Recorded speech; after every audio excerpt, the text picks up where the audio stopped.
are you? A comment, people, a comment. The other is for. You too? I'm not rushing you. You can. Go ahead. I just want to be sure you sign it.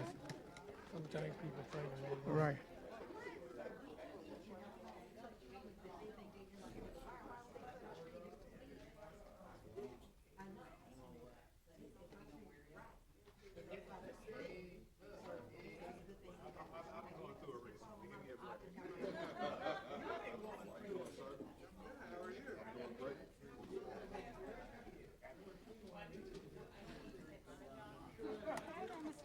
Hey, how are you?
Good evening, ladies and gentlemen. The time is 6 o'clock p.m. Your meeting of the Pontiac City Council is hereby called to order. I'd like to give the floor to Councilman William Parker Jr. to introduce this evening's invocation. Thank you, Brother President. Good afternoon, everybody. I would like to introduce you Pastor Emeritus Kathy Decertification. She is going to do our invitation today. She's from the Boulevard Church on Walton Boulevard.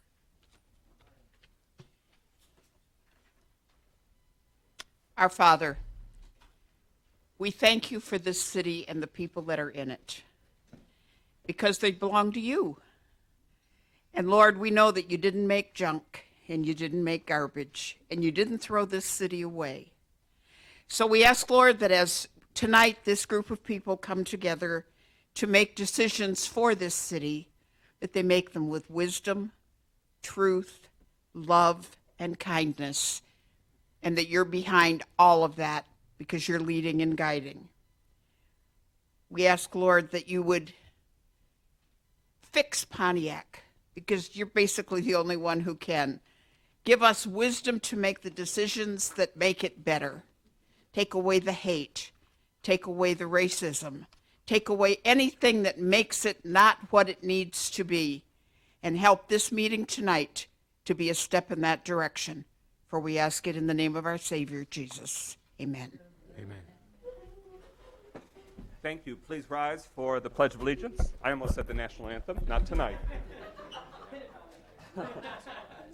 I pledge allegiance to the flag of the United States of America And to the republic for which it stands, one nation, under God, indivisible, with liberty and justice for all. Please remain standing for a moment of silence. We offer the names that our community has lost in recent days: Vernetta Anderson, John Blackwell, Andre Busby, Joshua Contreras, Robert Jeter III, James Fruit, Tammy Henderson, John Howe, Ciola Kennedy, Daniel Leonard, Chris Morse, Zonia Noriego Suyayo, Lee Payne, Stanley Roberts, Margaret Scaife Sattler, Eva Seconder, Harriet Vaccaro Reum, Norma Welch Younger, and we remember Craig Lyles, missing for over a year, and we are grateful to share that Desiree Cunningham, who had been reported missing in recent days, is now home. We also, beyond our city's physical borders, but very close to us in our minds, the victims in Buffalo, New York, Laguna, California, and victims of violence, specifically gun violence, all throughout our country and beyond. A moment of silence, please.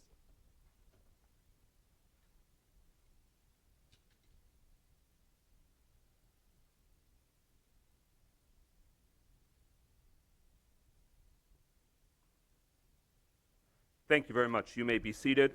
Roll call, Clerk Doyle.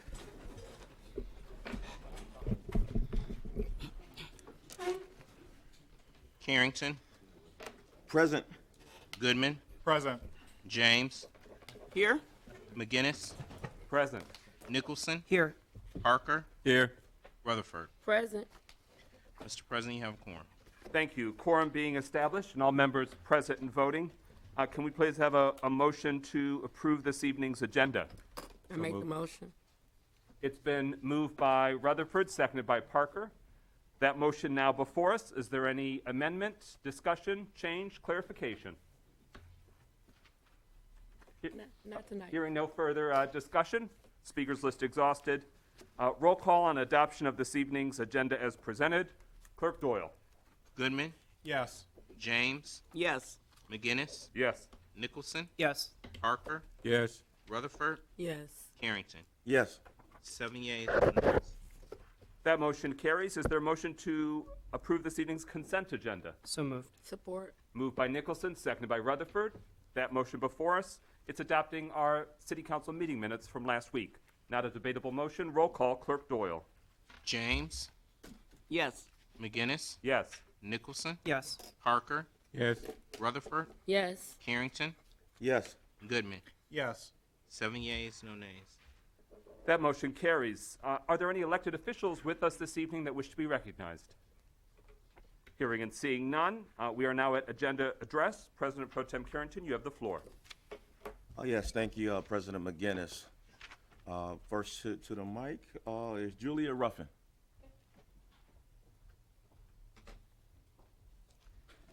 Good evening, Honorable Mayor and Council. My name is Julia Ruffin. I live at 239 West Pike. I am here because I am concerned about the new industries that we're developing here, which will be transformational for our community. I was made aware that we are looking at rezoning certain property into a neighborhood. I have concern that this may be a slippery slope because that was not what people had initially voted for when we decided to do the marijuana.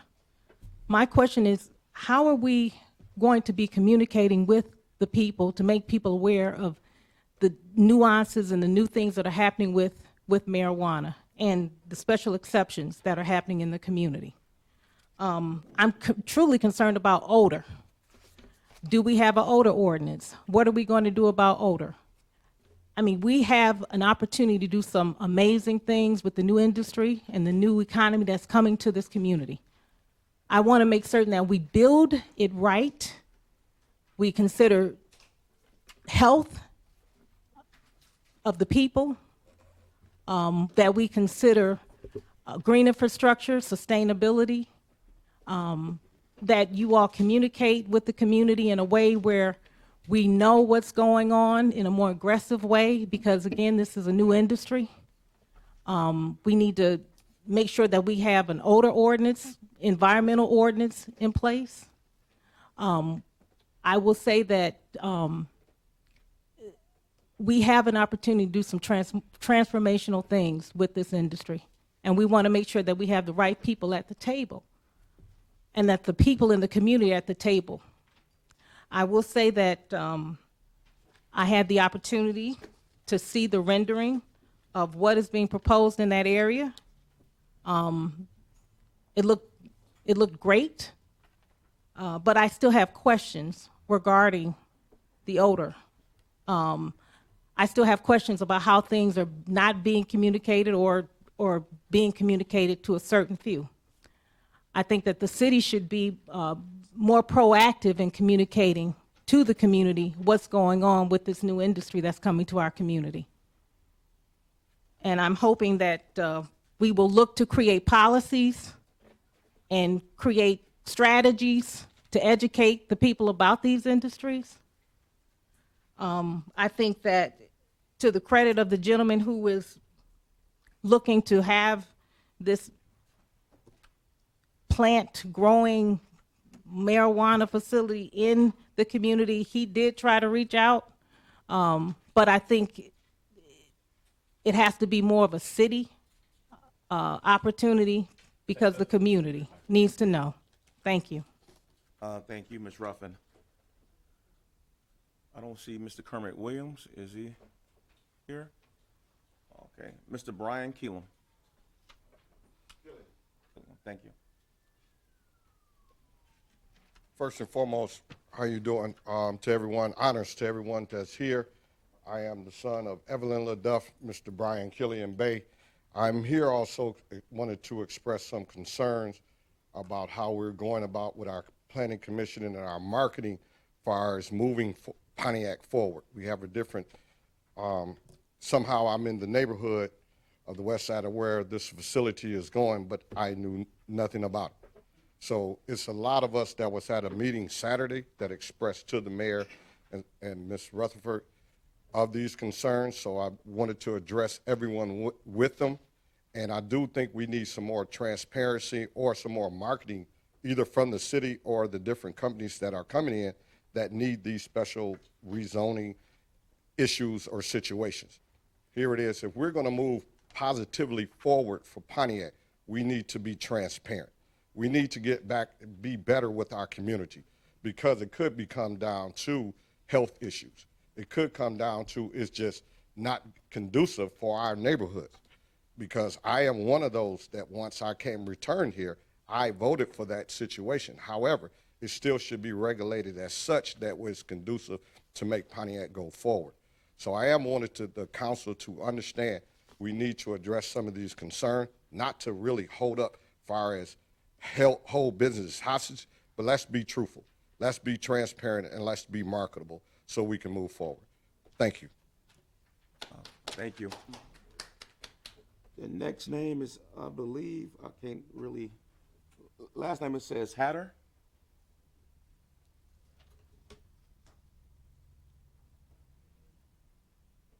Oh, Denise Cobb.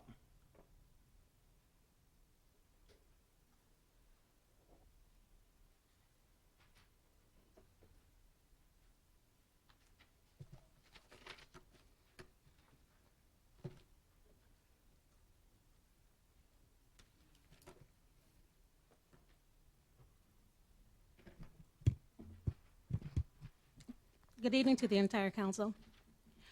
I'm a City of Pontiac retiree, and I live on East Iroquois in Pontiac. When Pontiac residents are calling for public services, especially water and sewer maintenance, we would appreciate the correct phone number or the correct office to contact with county employees. Were you hoping to do public comment tonight? This is agenda address. We can Oh, add your is name. it? I signed the wrong thing. That's okay. We'll add your name to public comment. I thought you got to me kind of quick there. Oh, I didn't have to have my book open. Sorry. I got you. Ms. Gloria Miller. Good evening, everyone. I want to address 7, 8, and 9. 7, I'm going to start with the budget amendment.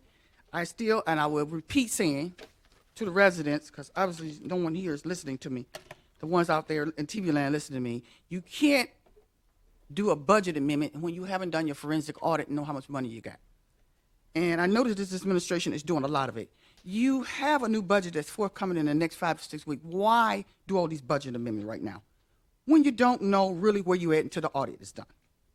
Number 8, the deputy finance director and the senior financial analyst. Okay, that's another situation. Why are you putting these people, giving them more money when you don't know what you have? It's just like budgeting at your home. You don't know what you got.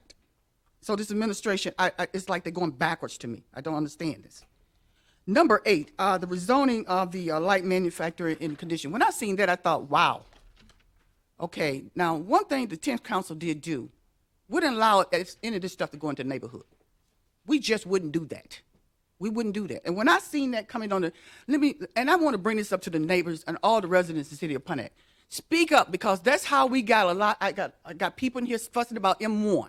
There are people fussing about maybe Amazon, some of the things. That's how we get things here. You got to show the planning that they don't run this city. You do.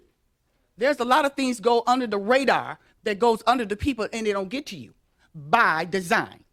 I'll give you a good instance. The gas station on Perry Street, right there by the Cornerstone. No one knows how it's got there. No one. Council, we don't know how it got there, but it's there. So speak up. And you're right. Marijuana, marijuana, marijuana. If it's not in everybody else's neighborhood, why do you think they want to put everything in Pontiac? If it's so grand, why they not putting it at other places where other people can do this money? We don't want our city just to be a marijuana city. We got kids here. We got other things that we can do to bring money in here. Thank you. Thank you. Mr. Maxey.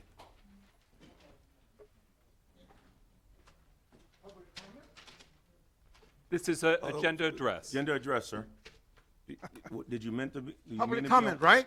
No, agenda address. So we can move you. Well, maybe I signed the wrong one. Okay, no problem, But sir. however, We'll I'll let you- wait until my other comment to come All right. forward, then I'll. That concludes agenda address, President McGinnis. Thank you. We're now at ordinances. It's the second reading of adoption of an ordinance amendment to Article 5, Boards and Commissions, Division 4, Arts Commission, to provide for the election and terms of chair, vice chair, and secretary. We discussed this at last week's meeting. We have an active motion that was made at last week's meeting. Any further discussion from this body on the item before us? To recap for the community's benefit, what this does, it takes our existing advisory commission, the Arts Commission, and spells out that they have officers, what they are, how long their terms are, and how they're elected, aka internally amongst the Arts Commissioners, so that way they've got a frame of reference that hadn't been spelled out previously, so we're just trying to fill that gap and prevent that in the future when we establish new advisory commissions, so that way the volunteers who are stepping forward just have some certainty about what's the city's understanding of the structure and their leadership. Mayor Grimo, you have the floor.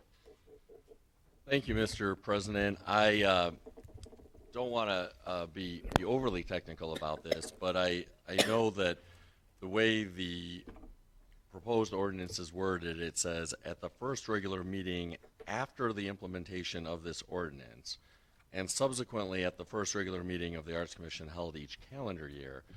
My understanding is that the Arts Commission, anticipating this ordinance, did do this last night.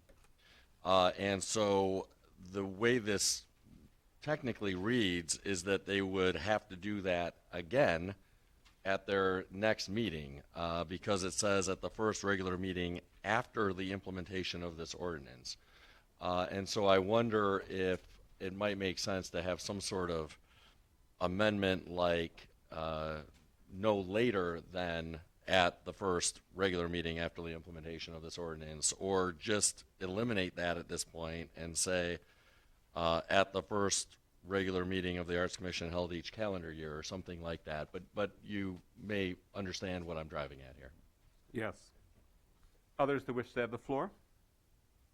Am I to understand that they already have their officers chosen? They did not until this proposed ordinance was brought forward last week. But because this was brought forward last week, they did apparently, my understanding is, choose their officers through an election just last night. So as of today, my understanding is they do have their officers chosen. Now, I could have been told incorrectly, I suppose, but that's my understanding. Okay, I just wanted to know. I didn't know. Councilman Goodman. Mayor, can you reiterate what your first issue with the ordinance was? Well, it's just that, and it made sense when this was brought forth a week ago, but the way that City Council had this drafted was to read at the first regular meeting of the Arts Commission, I presume, after the implementation of this ordinance. And so we wouldn't be implementing this until tonight. So the way this technically reads is it would require the Arts Commission to have an election at their next meeting next month, but they just had that election last night. So yeah. Well, what makes me slightly confused, I'm looking at the version that I have in front of me, and in the version that I have, it says, at the first regular meeting after the implementation of this ordinance, and subsequently at the first regular meeting of the Arts Commission held each calendar year. Yep. The Arts Commission shall elect the officer positions of chair, vice chair, and secretary. Agreed. So the first part. So my reading of this, Okay, and it's, I see what you're getting okay, at now. yeah. Can the clerk share for us if the Arts Commission currently has a posted meeting schedule? Are we familiar with that? Okay. That'll be something that the administration will just want to assist the Arts Commission just to have a regularly scheduled, posted schedule of the meetings. I don't have strong concerns about trying to jujitsu the language to allow that. We can just speak that the Arts Commission shall elect the officer positions of chair, vice chair, and secretary at the first regular meeting of the Arts Commission held each calendar year. And so that way it addresses the beginning of each calendar year. Councilwoman James. Well, there really is no need to change it because they can simply hold another election next week, or whenever they meet again, they can hold another election and re-elect those people. Councilman Nicholson, then Rutherford. I like where Councilwoman James is going. I think we can't keep making a habit of allowing people to do things that are out of order with the councils. I don't want to get into the business of that. Things have already come before us that have already essentially been decided or done. I think this will just make a statement. Also, from a timing perspective, If this ordinance goes in, then anybody historically looking back is going to look at the last Arts Commission and wonder why there wasn't this and when was this implemented. And I think by us doing this, it leaves that implementation demarcation and they move on with their election, reaffirm their election, and our ordinance stays as it is. Councilwoman Rutherford? Also, not everybody that is on the art commission was notified. Some of them were not given emails or no agenda was sent to them yesterday. So how did they have an election when nobody was told that they were having an election? The ordinance amendment language does not prescribe any term limits or prevent those that have been informally or formally serving in a role from continuing in that. So understand. the intent is not to be punitive. So at this point, what we have before us is the language that we considered last week as well. Are there any motions to amend? Any language that you'd like to see changed? No, Mr. President, Yes, Councilman James, you have the floor. who would would be the appropriate person to direct the Arts Council once this is approved that they need to hold those elections again? You know, that's a great question. Some municipalities have like dedicated staff members that are like the point person to help facilitate advisory commissions. Based on the limited staff that we've had as a city in recent years, there isn't necessarily a designated staff person. The clerk can provide a lot of those sort of straightforward, functions in terms of ensuring they're complying with the Open Meetings Act, et cetera. Does the clerk or legislative council have any advice in terms of recent practice of how to formally inform? I mean, the administration is the executive branch, and they can execute with advisory commissions, but any thoughts you'd like to share? Mr. President, we can work with the administration since the administration mostly appoints the boards and commissions. The prior administration was just not sharing information with the clerk's office. That's no longer a problem, so we'll be more than willing to work with the administration, find out we can post their meetings and make sure that they're in compliance with the Open Meetings Act. And we'll inform them of this ordinance as well if it's adopted. Great question, and thank you for that answer. Any further discussion? Any additional amendments, questions, clarification? All right, hearing no further discussion, speakers list exhausted. What we have before us is adoption of an ordinance amendment to Article 5, Boards and Commissions, Division 4 Arts Commission, to provide for the election in terms of chair, vice chair, and secretary. It was moved and seconded last week, so now we move into roll call voting on that ordinance amendment. Clerk Doyle. McGinnis, Yes. Nicholson, Yes. Parker, Yes. Rutherford, Yes. Harrington, Yes. Goodman, Yes. James. Yes. 7 yeas, no nays. That motion carries. Thank you, Council, for your consideration. Is there a motion to adopt an ordinance amendment to Article, I'll do the Roman numeral reading literally because I can't do the quick Roman numeral translation of the number fast enough, X1, XA, regarding mobile food vendors, first reading. I make the motion. Is there a second? Support. It's been moved by Rutherford, seconded by Goodman. That motion is now before us. Want to give the floor to the administration for context. Well, thank you, Mr. President. This is, as promised, an initiative by the administration to address some concerns and challenges that mobile food vendors have experienced in the past with the city.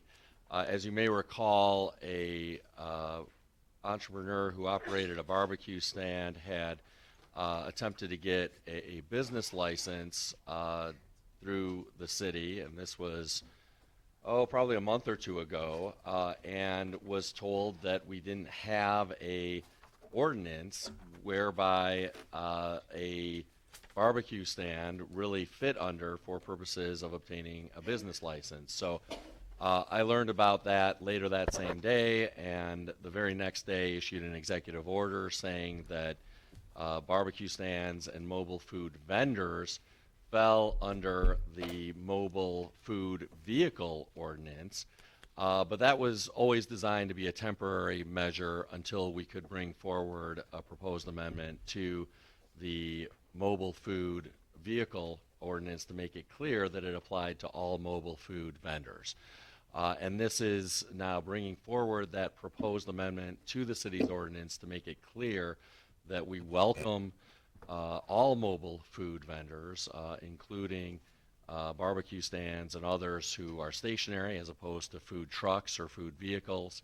Obviously, as you know, any proposed change to an ordinance must be read twice, and so this is just the first reading of that ordinance, and a vote will occur at a future meeting.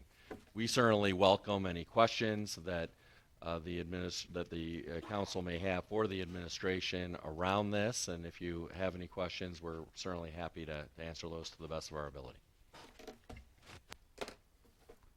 Thank you. I want to thank the staff members that do the work of implementing as well, and their advice helped shape the document that's before us. Any discussion? It's the first reading, so we will, as the mayor alluded to, we'll hear it again. Councilwoman Rutherford? Do we have to wait because some people have their businesses that are starting up because the weather is changing and that could actually affect their profit? I think that the executive order might cover us in the interim, but the administration, did you catch the question? I'm not sure I did, Councilwoman. My I'm sorry. question is that do we have to wait because we have some vendors that are selling that I don't want them to affect their income if we have to wait another week for this ordinance? Well, until such time as this amended ordinance is adopted, the executive order is still in place, Okay. and so they should be covered by the executive order until such time as this amended ordinance is adopted, and then I'll rescind that executive order. Okay, thank you. Yep. President Pro Tem Carrington. Thank you, President McGinnis. Also, Mayor Grammel, is it the intent of this ordinance to eliminate the fee for the annual fee for vendors? Yes, that's my understanding, and that's certainly my preference. But Deputy Mayor, do you have any insight into that, or perhaps someone from a department? Because that's certainly, at least my cursory reading of it, seems to suggest that, and that would be my preference. But Deputy Mayor? Yeah. So actually, the planning director is here to speak directly to that. Yes. Good evening, Council President, City Council. To answer your question, there is still a business licensing fee in the ordinance the way it stands. Nonprofits, there is no fee for nonprofits, but as a business or individual, there is. And the way it was revision in the ordinance that before you is that we did not specify what that is because it could be changing from time to time by City Council. So there is no dollar amount noted in this ordinance. Can you express what that is today? $150 Thank you. for 1 year. And let me just say that the way it was prefaced was, and thank you, Mayor, for that great introduction and how to get us and looking and working, crafting this along with legal counsel to amend this ordinance. What we did was overall is relabel this as a mobile food vendor, and that would include motorized vehicles, temporary stationary type stand, trailers, which will also include food trucks. Obviously, that license is required per year, and it's on a calendar year, not just starting in April. Previous ordinance that was stricken in this proposal was we only limited to 10. There's no limit on the number of mobile food vendors under this proposed amendment. And basically, to obtain that license, they must submit an application, which is listed in this document also. And if I could, just to clarify, what I was trying to allude to is that we don't believe there should be any additional fee for mobile food vendors beyond the business license fee that would apply to any business doing business here in the city. As Mr. Gustafson alluded to, there is a business license fee currently required that is in excess of $100. However, we're proposing as part of our budget, and as we go through the budget, we'll discuss the reduced revenue that this will bring. But our proposed budget is built around a little less revenue for business license fees because we would like to see that business license fee reduced from its current level down to $50 for the initial registration of a business in the city, and then for renewals that reduce to $25 per year. You know, we want to make sure, particularly obviously for small businesses, that we're a welcoming city, that we're reducing both costs and other administrative burdens for our businesses. And so that's why our budget is proposing reducing that annual business fee from over $100 down to $50 for the initial registration, and then the renewals down to $25. We also believe that if we reduce those costs, we'll see more businesses actually register. Currently, as I'm sure all of you are aware, we see a lot of businesses that decide not to register at all because they're trying to avoid paying that fee. And that makes it much more difficult to track businesses and even know what businesses are operating in the city. Other discussion? Just one follow-up question. Oh, Pro Tem Carrington? Yes. And my follow-up question to that, Mr. Gustafson, is at $200, do you know the exact number that the city will be foregoing if we remove that fee from last year? I do not. Okay. But I could find out for you. All right. Thank you. Councilman Nicholson? I have a concern on page 3 of the ordinance, item P. It says mobile food vendors shall not be located within 150 feet of a residential property. My concern is family reunions, block parties, things of that sort. I know a lot of our, especially barbecue, mobile barbecue, end up in those private bookings. My other concern is the item prior to that, O, is not within 150 of a brick and mortar restaurant.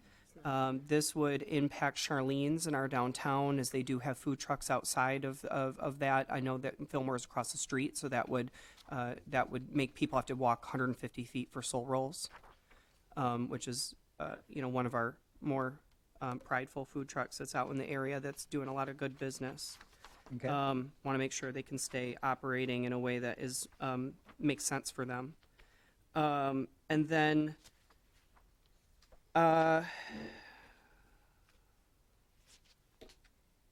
the other one is item Q. I was confused about. I don't quite understand what's trying to be conveyed.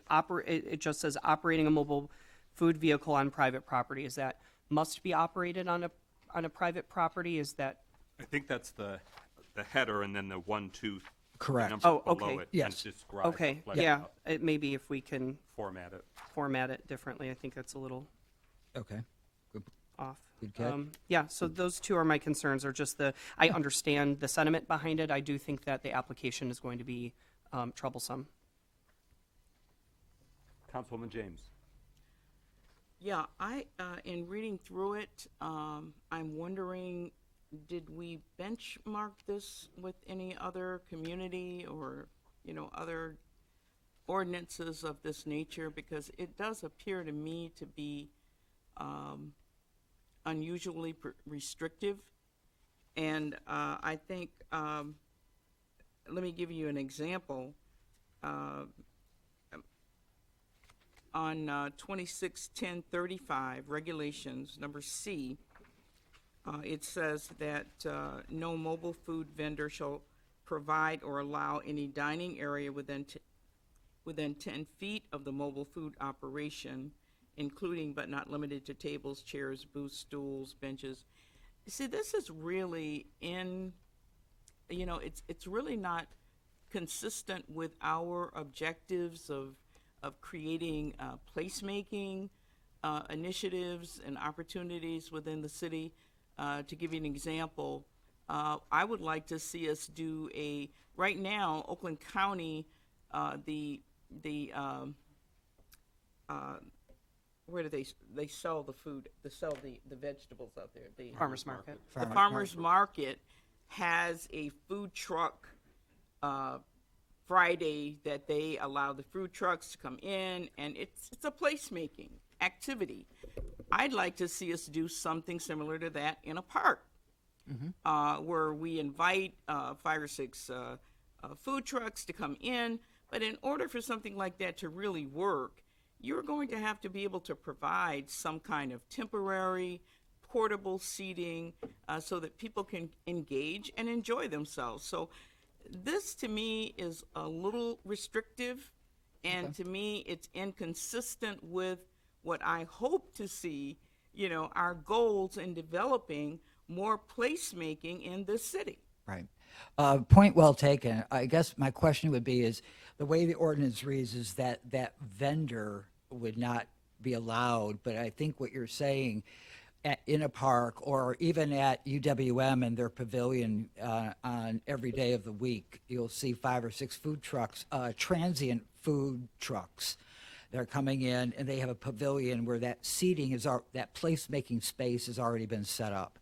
So it's not that the food vendors wouldn't be doing it. It would be that business, or if we decide to do it in a community park, I think that's a great idea.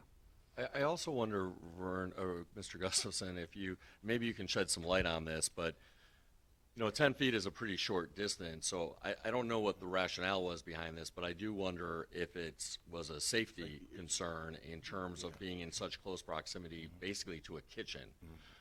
Because if you have people dining or sitting within 10 feet of an actual kitchen, whether it's, you know, a barbecue stand with actual fire or a food truck that actually basically is a mobile kitchen, I wonder if that might have been the rationale, but that's a question for you. I wasn't involved in the drafting of the original food vehicle ordinance, and I know that what we did is make amendments to that. Correct. And so I don't know if you have any insight into the original 10 feet regulatory rationale. I don't. I think the point well taken that you're making, but also maybe in regards to if people are standing in regards to giving enough space amongst the patrons that are coming up to that food truck. So are you saying, though, that does this say that they can have tables, but they just can't be within 10 feet of the truck? Yes. Okay. Correct. All right. Yeah. Okay, because I guess I read that it was saying that you could not have them at all. No, Okay. it would just prohibit them from being within 10 feet of the truck or the stand. Councilman Goodman, then Councilman Rutherford.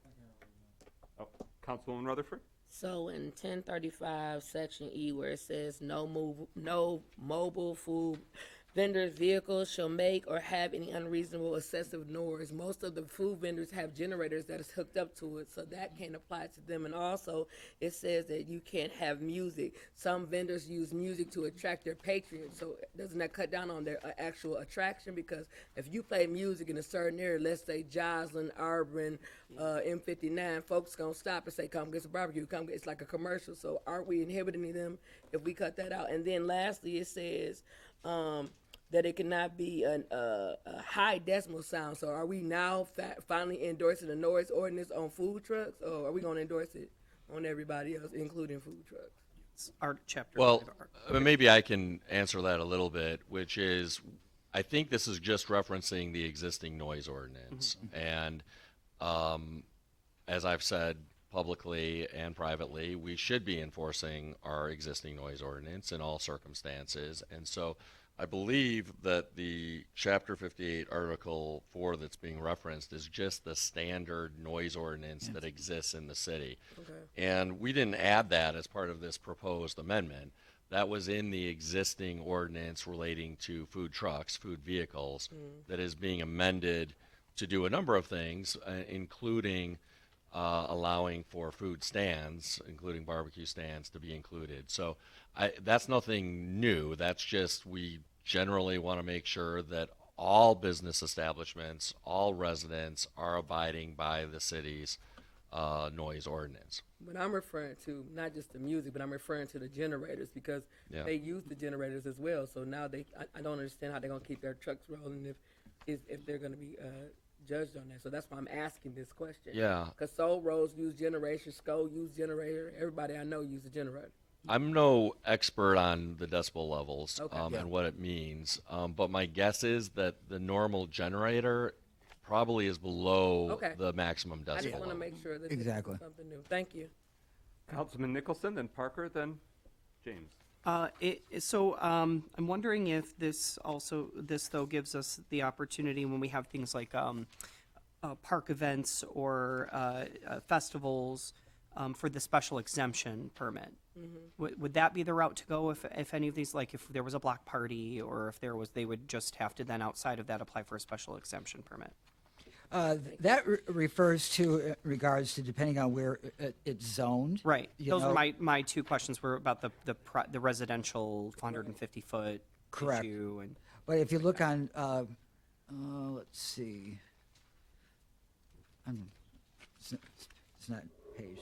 On the third page where they talk about shall be obtained within 150 feet of some residential buildings, but also in regards to within, I think it really pertains to residential areas in regards to if it's on commercial, it's on industrial, if it's on office space type location, that won't be an issue. so the only thing I wonder if we could also add to that special exemption allowance is for the overnight parking, especially when we have those festivals that may go on over the course of a day to a night. It says that if it's left overnight, it'll be impounded. I just want to make sure that special exemption could also cover the overnight parking aspect of food trucks. A mobile food truck shall not be parked on a street overnight or left unattended.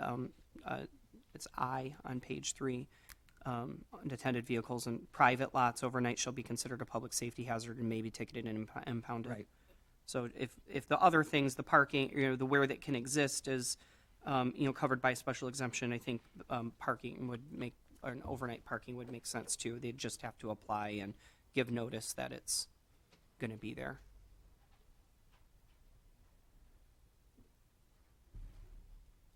Councilman Parker? Thank you, Brother President McGinnis. On page 4, first paragraph, it says no gas-powered generators are permitted. So how do you get self-contained power without a power generator? On page 4, Page 4, first paragraph. paragraph B. No, page 4. Sure, it's not. The word says, well, it starts at number N, I guess, number N on page. I'm sorry, it's page 3. Okay. Page 3, N. Okay. No gas-powered generators. All that has to be self-contained, but then you say most trucks that I know have a generator of some type to power what's Correct. going on. So how do we get the no power without the gas generators? No, but they're saying that in use of any power regulated by that vendor located on a public way shall be self-contained. In other words, a public way in regards to on-street or whatever, it has to be contained within regards to that truck. Yeah, but at the end of the paragraph, it says no gas-powered generators are permitted. Yeah, I share the councilman's concern Yeah, that's the last about sentence. that last sentence. May I? Mr. Gustafson, is there a difference between, is the intended difference there between gasoline and natural gas? Or electric, yes. Right, so where it says no gas-powered generators, Are it's permitted. not meant to be no gasoline-powered generators. It's meant to be no natural gas-powered generators because you don't want a natural gas line being run Correct. to the generator. Okay. That's how I read it. Well, we should probably clarify that for next week's council meeting. I appreciate you raising that, Councilman. Anything further, Councilman Parker? No, thank you. Councilwoman James? Yes, did we benchmark this with any other communities that do a lot of events and placemaking activities like Royal Oak possibly, Detroit? I looked at a couple of neighboring communities, but it wasn't Royal Oak. I did look at what was being done over in St. Clair Shores and also in Grosse Pointe also.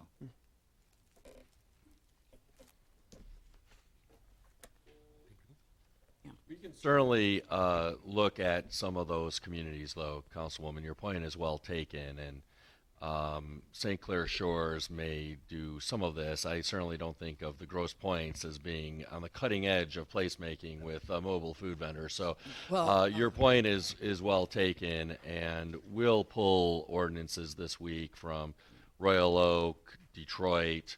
If you have any other, maybe Ferndale would be a good example, but if you have any other suggestions, we welcome them. Pro Tem Carrington. No, I won't pass on all of the questions. I'm sorry. Councilman Parker. Well, I just had a question. I noticed you list the penalty for not following the ordinance, but you don't, and I know you said it earlier that we didn't include what the license cost in this practice. Should that be included? If you're going to tell me what I'm going to pay if I don't follow, shouldn't I at least know what it takes me to get a license? It's changing. Well, right now, yes, we don't know how it's going, because of, as the mayor mentioned, that council is going to be looking at in regards to fee and permitting, and we don't really know what that's going to be. So we left it as a blank. Deputy Mayor? So how do we know then, if we don't know what a license is going to cost, how much we're going to charge them if they don't follow the process? Deputy Mayor Stevens. Councilman, if I may answer the question. In the original ordinance, it did prescribe the exact amount that a license would cost. The issue there being that once you put that number in the ordinance, every year City Council passes what they call the fee schedule. And the fee schedule may change the cost for licenses. And so instead of putting that hard number in the ordinance references the fee schedule so that when City Council makes those changes, every year it automatically carries through to the ordinance instead of having to go back and amend the ordinance every time you change your fee schedule. Thank you. Other discussion. Councilman Goodman. So back to a point that was made earlier about looking at surrounding communities when it comes to doing this ordinance. I also want to say that the world exists outside of Michigan. There are many other cities across the nation that do food trucks in many different forms and formats. And I think looking to them as well, especially cities that are more known for their food trucks, like Philadelphia, like cities in California, even Seattle, for example.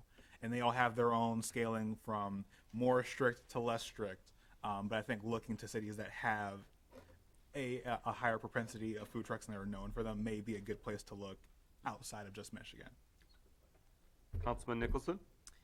Mr. Gustafson, I want to say thank you because I have a food truck, and most people know that it is not. Every city is completely different, and getting to know all of these different codes and is every time somebody asks you to go to a different place, it's like a complete relearning process. What I do like is that we consider the uniqueness of our entrepreneurial environment in Pontiac. We have people that are not enclosed trucks. We've got ice cream trucks. We've got enclosed trucks. We've got trailers. That is a hard thing to get all together in one ordinance and have the essence. So these are picky things. But I just wanted to say thank you, and I look forward to the next reading. I appreciate that. Appreciate everybody's questions. Very good. Deputy Mayor Stevens.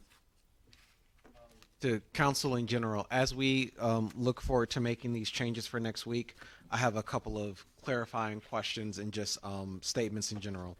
So I understand the concern over the distance from the truck that you can have seats, and I understand the concern over how far from a residentially zoned area a truck is allowed to operate.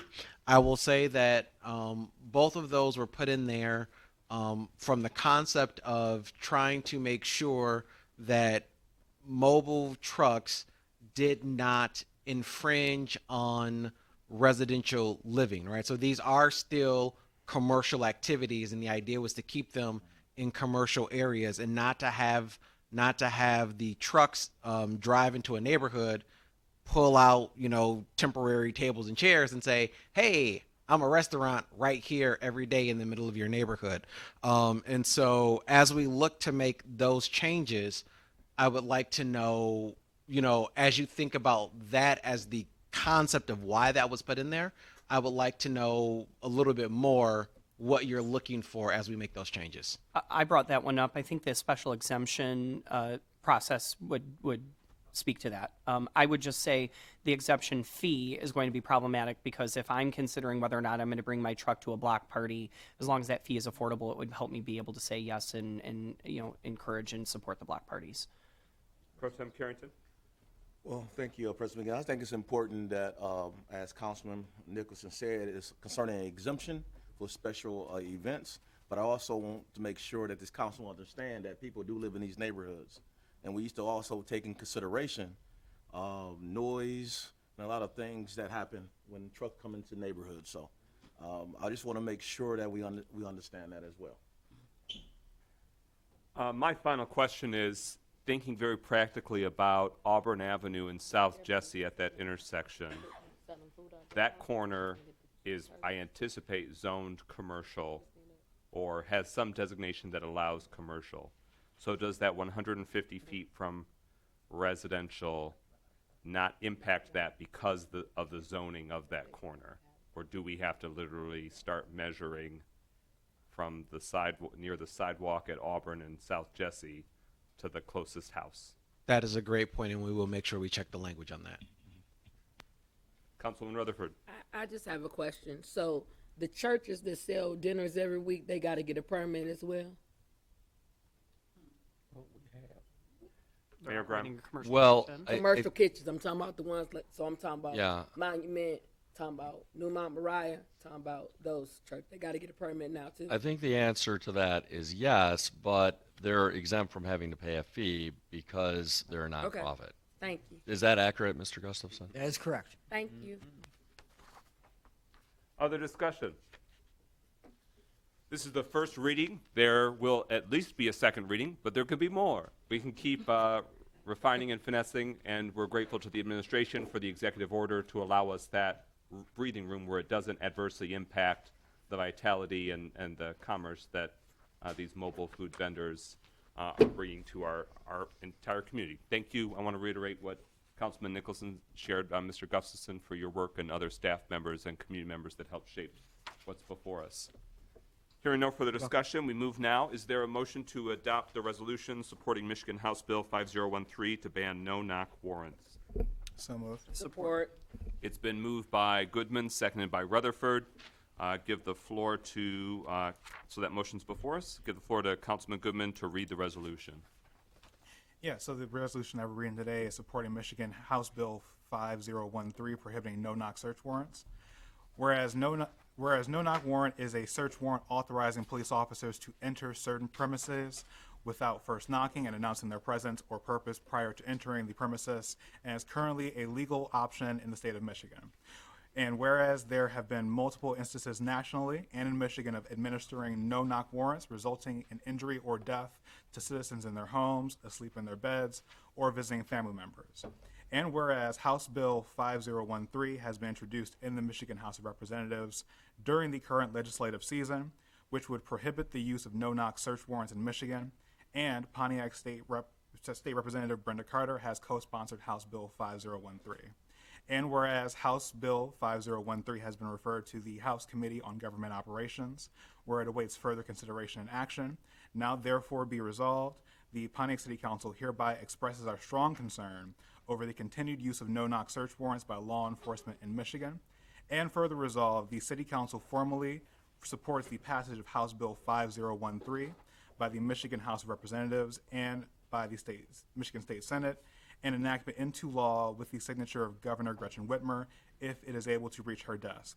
And further resolved, the City Council acknowledges Pontiac State Representative Brenda Carter for her co-sponsorship of this important legislation.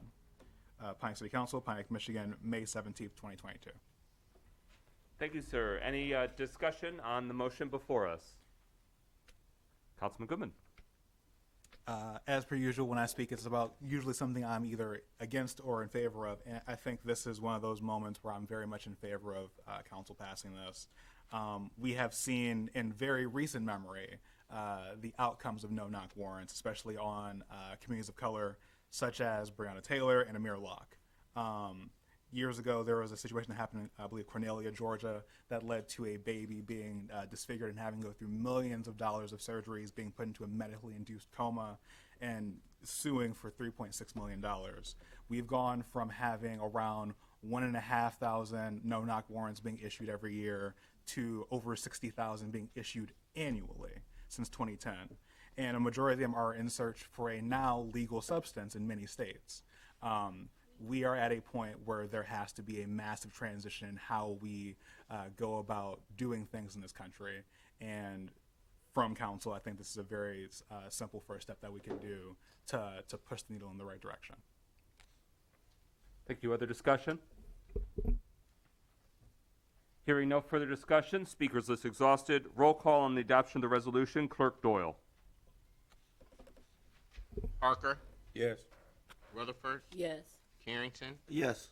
Goodman, Yes. James, Yes. McGinnis, Yes. Nicholson. Yes. 7 yeas, no nays. That motion carries. Is there a motion to adopt the resolution acknowledging Matchin Nutrition Center volunteers? I make the motion. Support. It's been moved by It's been moved by Rutherford, seconded by Nicholson. This is that council resolution. Whereas the mission of the Robert Matchin Nutrition Center is to serve hot, well-balanced meals to our neighbors in need and to provide other life-changing assistance that leads to self-sufficiency locally in Oakland County. And whereas the dedicated volunteers who power the Matchin Nutrition Center have been delivering hot meals for over 38 years and have been able to utilize the St. Vincent de Paul Catholic Church's space on Woodward Avenue in Pontiac for many years to deliver hot meals and resources to our neighbors in need on Tuesdays and Thursdays. Yep. And whereas this month represents their last month operating their nutrition center at the St. Vincent de Paul Catholic Church, as that space there will no longer be available, and they are presently seeking other possible locations where they can continue their operations. Now, therefore, be it resolved, the Pontiac City Council hereby acknowledges and expresses our deep appreciation to the many current and past volunteers who have made the hot meals and resources provided by the Robert Matchin Nutrition Center possible through these many years. And further resolve, the City Council is appreciative of St. Vincent de Paul Catholic Church for generously opening up their facilities and sharing their space with the Matchin Nutrition Center for so many years. And further resolved, we are hopeful that a new community partner is in a position to step up and fill the void, allowing the Matchin Nutrition Center to continue operating in our Pontiac community, helping our neighbors in need with hot meals and resources. And further resolved, we express this deep gratitude and appreciation to the Matchin Nutrition Center and all of the volunteers in partnership with Pontiac Mayor Tim Greimel and on behalf of the entire Pontiac community. So that's the motion before us. Councilwoman Rutherford, you have the floor. I just want to say a personal thank you to Miss Betty Esau, who has been running a program for years. She's there every week. Miss Betty is there tirelessly helping families, trying to make sure they get on the right path. So I just want to personally thank her for all her years of dedication and service. Amen. Yes, and it's Ms. Betty Esnall who brought this to my attention, that this is a very pressing, time-sensitive challenge they're facing as they're looking for a new home. Others that wish to have the floor. On behalf of my family, I want to acknowledge that this nutrition center in the past has provided hot meals to both my father and mother when they were in more desperate times in past decades. And so God bless you to the volunteers there now, but also the many volunteers that have come over the decades. It takes a lot to pull that off. Any further discussion? Councilwoman Rutherford. I also want to say to the new churches that just formed, this is an opportunity for you guys to, in the partnership. And so if y'all want the information from Ms. Esau, I can definitely get it to you because they are diligent. I'll give it to you after this meeting. They're diligently looking for a place to do because they have so much food that they may have to throw away this week. So just want to put that out there. Hearing no further discussion, speakers list exhausted. Roll call on adoption of the City Council resolution acknowledging Matchin Nutrition Center volunteers. Clerk Doyle. Rutherford, Yes. Carrington, Yes. Goodman, Yes. James, Yes. McGinnis, Yes. Nicholson, Yes. Parker. Yes. 7 yeas, no nays. That motion carries. Is there a motion to adopt the resolution supporting Identify Your Dream Foundation's 12th annual Stomp Out the Violence March and Rally? So move. Support. It's been moved by Carrington, seconded by Rutherford. That motion is now before us. Councilwoman James, if you could please read the resolution. Whereas the Identify Your Dream Foundation was created in 96 after the tragic death of Dean J. Samuels, formed not only to encourage youth who have violently lost parents to survive, but also to empower them to thrive by offering victim advocacy, grief support, community awareness, programming, and more. And whereas the Identify Your Dream Foundation is holding their 12th annual Stomp Out the Violence March and Rally on Memorial Day, Monday, May 30th, 2022, from 11 a.m. to 2 p.m. at Pontiac City Hall, and whereas this annual march and rally is a powerful opportunity for our Pontiac community to come together, raise awareness, take a stand against violence in our neighborhoods, remember and mourn those we have lost in the community due to violence, help the community heal, and more. Now therefore be it resolved, the Pontiac City Council hereby expresses our strong support for the Identify Your Dream Foundation's 12th annual Stomp Out the Violence March and Rally happening at Pontiac City Hall on May 30th, 2022. And further resolve, the City Council encourages all residents to participate in the march and rally as they are able. And further resolve, the City Council acknowledges the continued work and leadership of the Dean J. Samuels Identify Your Dream Foundation and the work and leadership of their Executive Director, Dealah Sharp, as she continues to powerfully honor her late brother's memory with action and positive community impact. Thank you. That motion now before us. Further discussion from council. I want to acknowledge the mayor and his administration being very receptive to the march and rally being able to happen on city property. This is intentionally on Memorial Day. It's their 12th annual march and rally. We encourage and invite the Pontiac community to come out and participate again this year.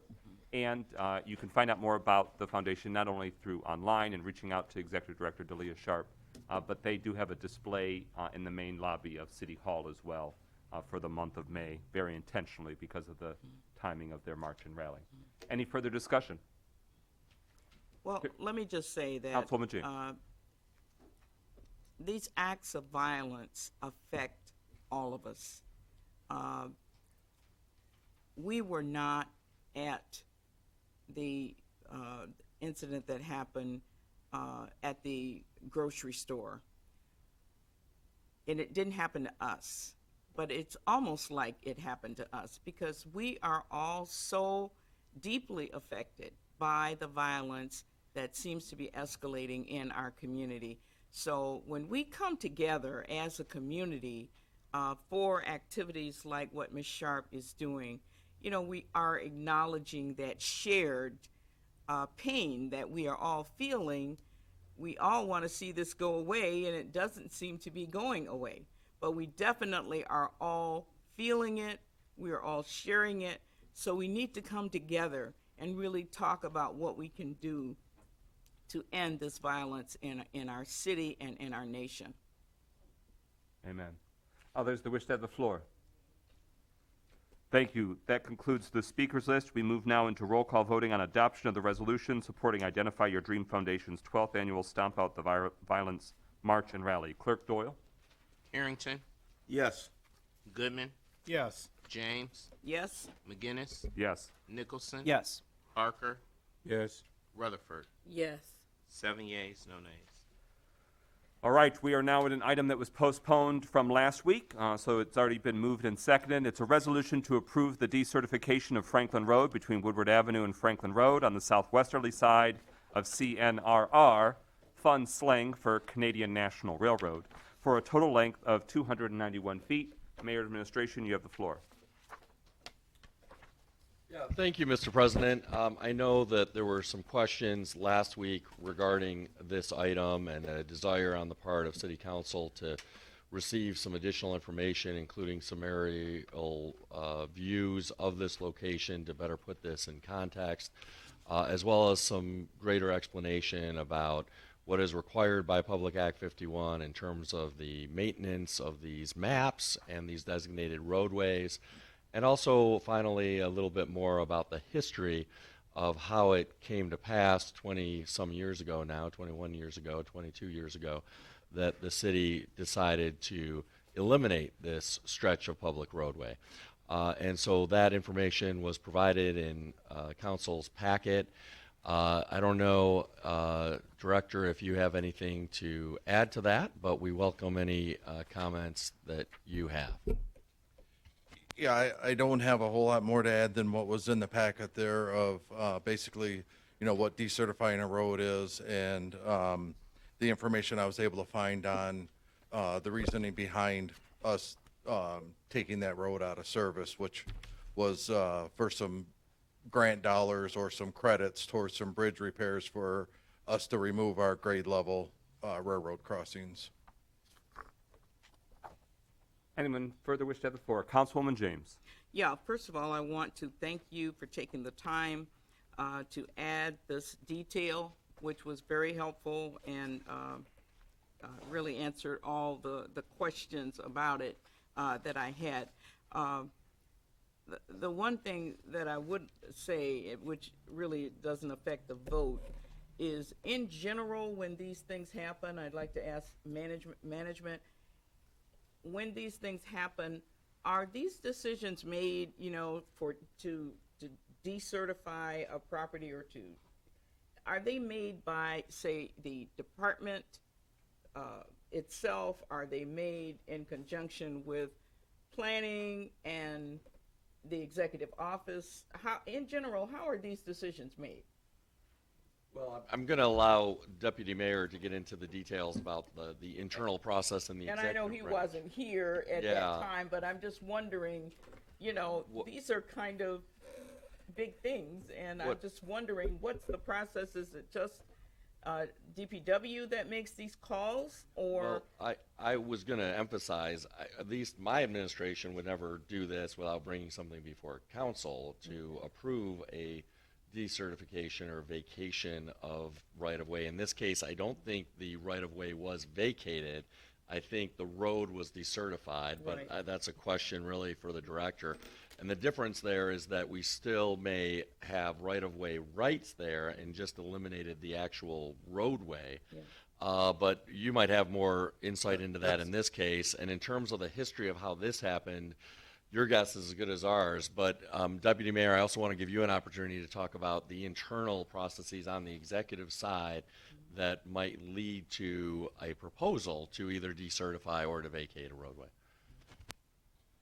So, Councilwoman, that is actually a wonderful question. The short answer is no. And why the short answer is no is that it is not just DPW. It is not just the administrative office. It is not even just the legislative branch. It literally takes all of those entities together to get to the point of being able to do something like this. And so in this particular case, as you've heard the director say, the history was that the city wanted to do some grade changes and separate the train tracks from the street. If anyone has ever been caught by what we affectionately call the slow train, you can know exactly why we were happy to be able to do that. And so when it was proposed that, hey, if you stop having this small section of street, MDOT will grant you money to help make that project possible, right? So DPW, and as the mayor said, I was not here at that time, but I can imagine that DPW, the executive branch and the legislative branch all jumped at that opportunity. But in order to actually affect that and make it happen, it requires the planning of the DPW department. It requires the executive branch to bring it to the legislative branch.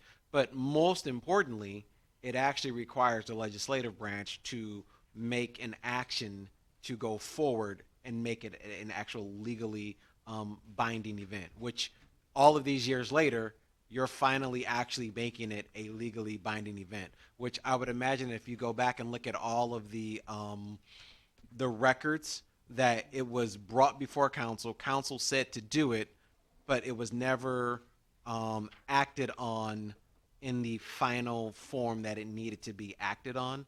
An example I can give you of that from when I was here in the past we were doing a tax abatement for a company, and it was a very heated debate and topic, and it required multiple motions. Well, one of the motions actually got missed in all of the commotion. So that tax abatement ultimately ended up not going through. The company ended up going to another community. But had the company decided to stay here, the city would have had to gone back and redo one of those motions because it got missed in all of the excitement because it was so contentious. And then, Director, did you have anything else about the specific? Just to follow up on what the mayor was saying, we do own the actual property that the roadway was on still. It's still considered right away. All we did was basically, cut the curb cuts out and then take the asphalt off. So it is still city property through there. Yeah, I saw that in here. Any further discussion? Hearing no further discussion and no motions to postpone, we move now into voting on adoption of the resolution to approve the decertification of Franklin Road between Woodward Avenue and Franklin Road on the southwesterly side of Canadian National Railroad for a total length of 291 feet. Roll call, Clerk Doyle. James, Yes. McGinnis, Yes. Nicholson, Yes. Parker, Yes. Rutherford, Yes. Carrington. Yes. 6 yeas, no nays. That motion carries. Is there a motion to adopt the resolution to approve budget amendments for fiscal year 2021-22, transferring $170,000 from the following GL accounts in the accounts listed? The general fund, GL accounts, professional service tree services, recreation supplies, parks, other professional services, and parks and recreation projects, and transferring that $170,000 to the general fund account for contractual mowing services. I made the motion, but I have a question. Okay, it's been moved. Is there a second? Support. It's been moved and seconded. I'll give the question first. Councilwoman Rutherford, you have the floor. Mayor Grandma, when is the definite date that we will have the actual forensic audit returned back to us? Yeah, the forensic audit entity has said that they will have the forensic audit completed by the end of July. And of course, we need to adopt a budget starting July 1st. But there's even a more urgent reason why we need this resolution, and that is we're in the third and final year, I think it's the third year, but we're in the final year of a contract with a company called RNA that's here in the city of Pontiac. And their contract provides that they mow the grass in city-owned parkland here in the city. As you know, this is more of an aside at this point, but as you know, our proposed budget would bring grass cutting back in-house, but it would do so starting in the spring of 2023. And of course, that's contingent on City Council approving that aspect of our budget proposal as well. So this year, we envision continuing to use RNA in the final year of their contract for grass cutting, lawn mowing in our parkland. And that was envisioned by the then executive branch a year ago. But as that budget process was going through, even though my understanding is that DPW at the time recommended that the City Council last year budget an adequate amount of money to pay for that, City Council decided not to do so. So even under the existing contractual provisions with RNA, we don't have enough funding to actually pay for those services. That challenge is actually compounded by the fact that we want to do more frequent grass cuttings in our parks this year because past grass cuttings, frankly, have not been frequent enough, and I think all of our residents deserve to have well-maintained parkland. And so between those two factors, we simply need more funding in this line item in order to pay for the grass cutting. A question was asked by a member of the public, why now?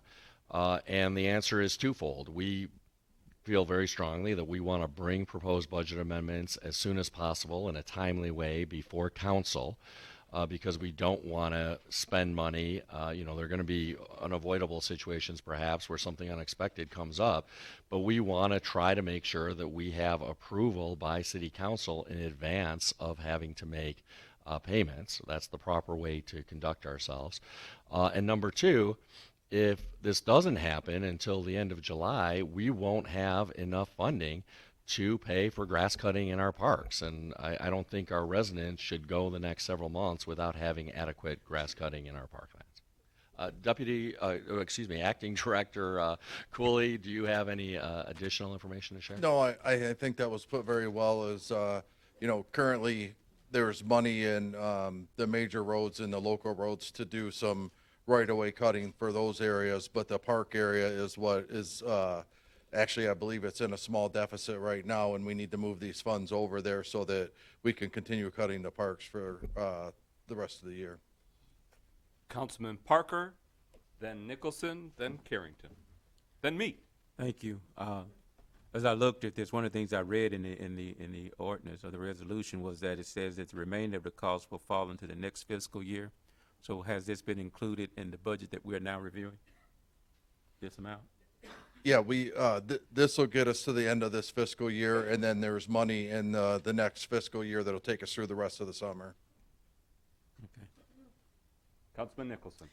I want to say thank you for the increased cuts. It's not just an aesthetic problem. In our cleanups on Earth Day, the number of hypodermic needles that we cleaned out of Indian Village Park was it's a public safety concern. You can't see the needles on the ground. And if we've got kids playing in the parks, we need to make sure that we can, that it's clean, that it looks nice, but also that it's safe.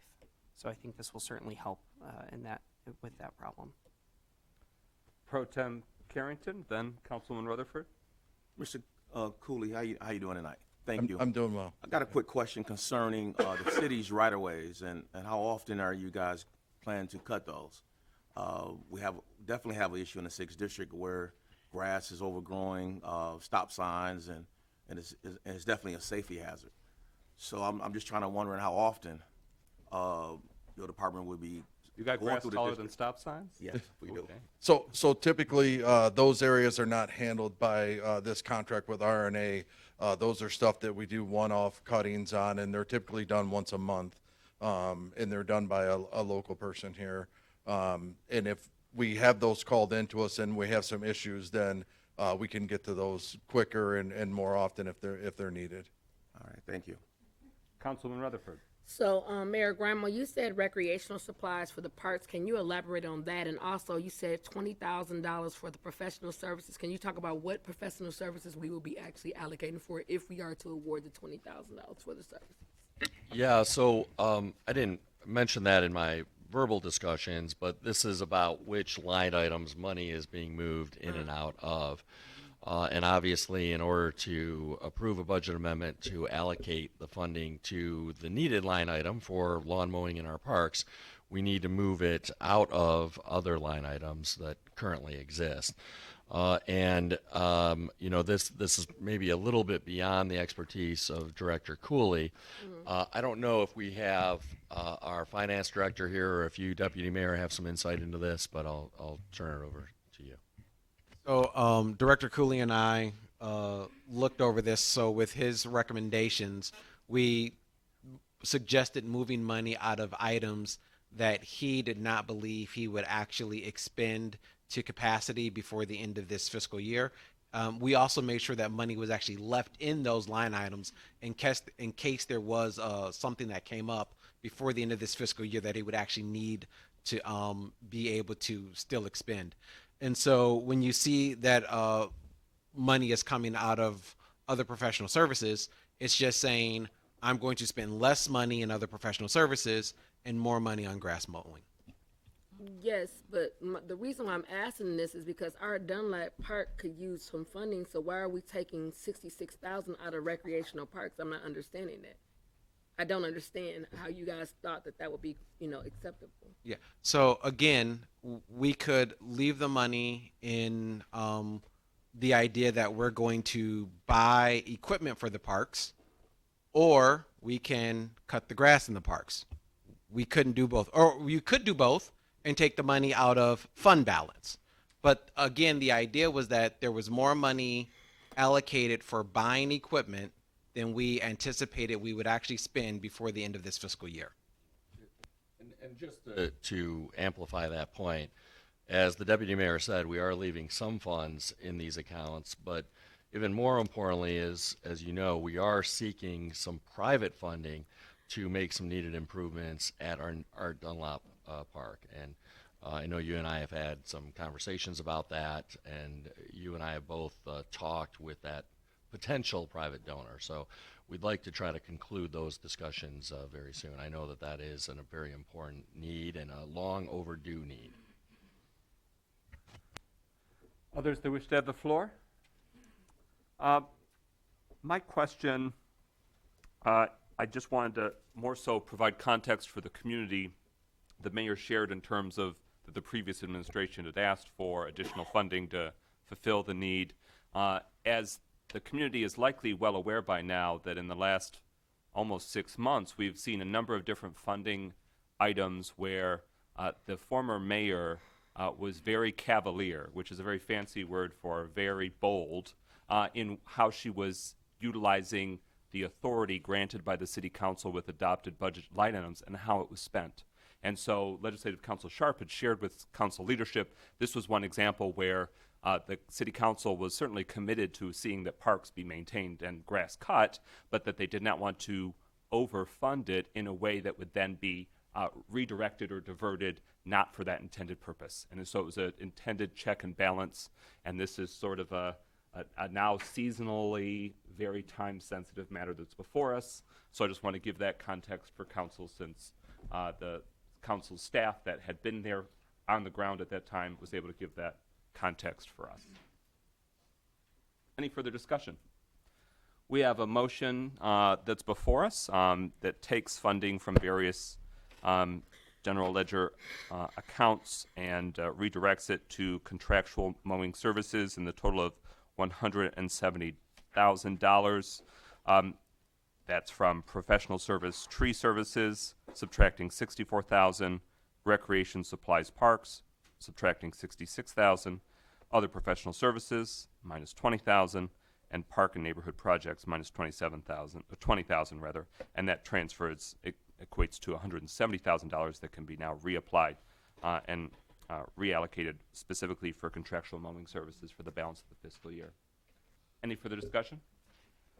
Hearing no further discussion, speakers list is exhausted. We now move into roll call and adoption of the resolution to approve the budget amendments. Clerk Doyle. James. Yes. McGinnis. Yes. Nicholson. Yes. Parker. Yes. Rutherford. Yes. Carrington. Yes. Goodman. Yes. 7 yeas, no nays. That motion carries. Is there a motion to adopt the resolution to approve the salary for the positions of Deputy Finance Director at a salary of $94,000 and the Senior Financial Analyst at a salary of $90,000 for fiscal year 2021-2022? I make the motion, but I have a question. Is there a second? Support. It's been moved by Rutherford, seconded by Nicholson. Question to Rutherford. You have the floor. Mayor Grandma, can you elaborate on why we're doing this and what actually happened with the previous administration to give clarity to the community, please?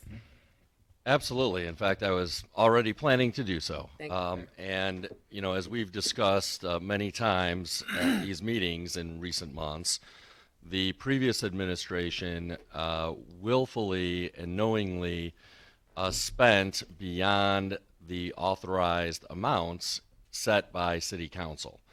That is something that we have made a very concerted effort to get away from. Obviously, we believe that we have two co-equal branches of government, that this is a partnership between City Council and the Mayor's office, and that Council has to approve budgetary items.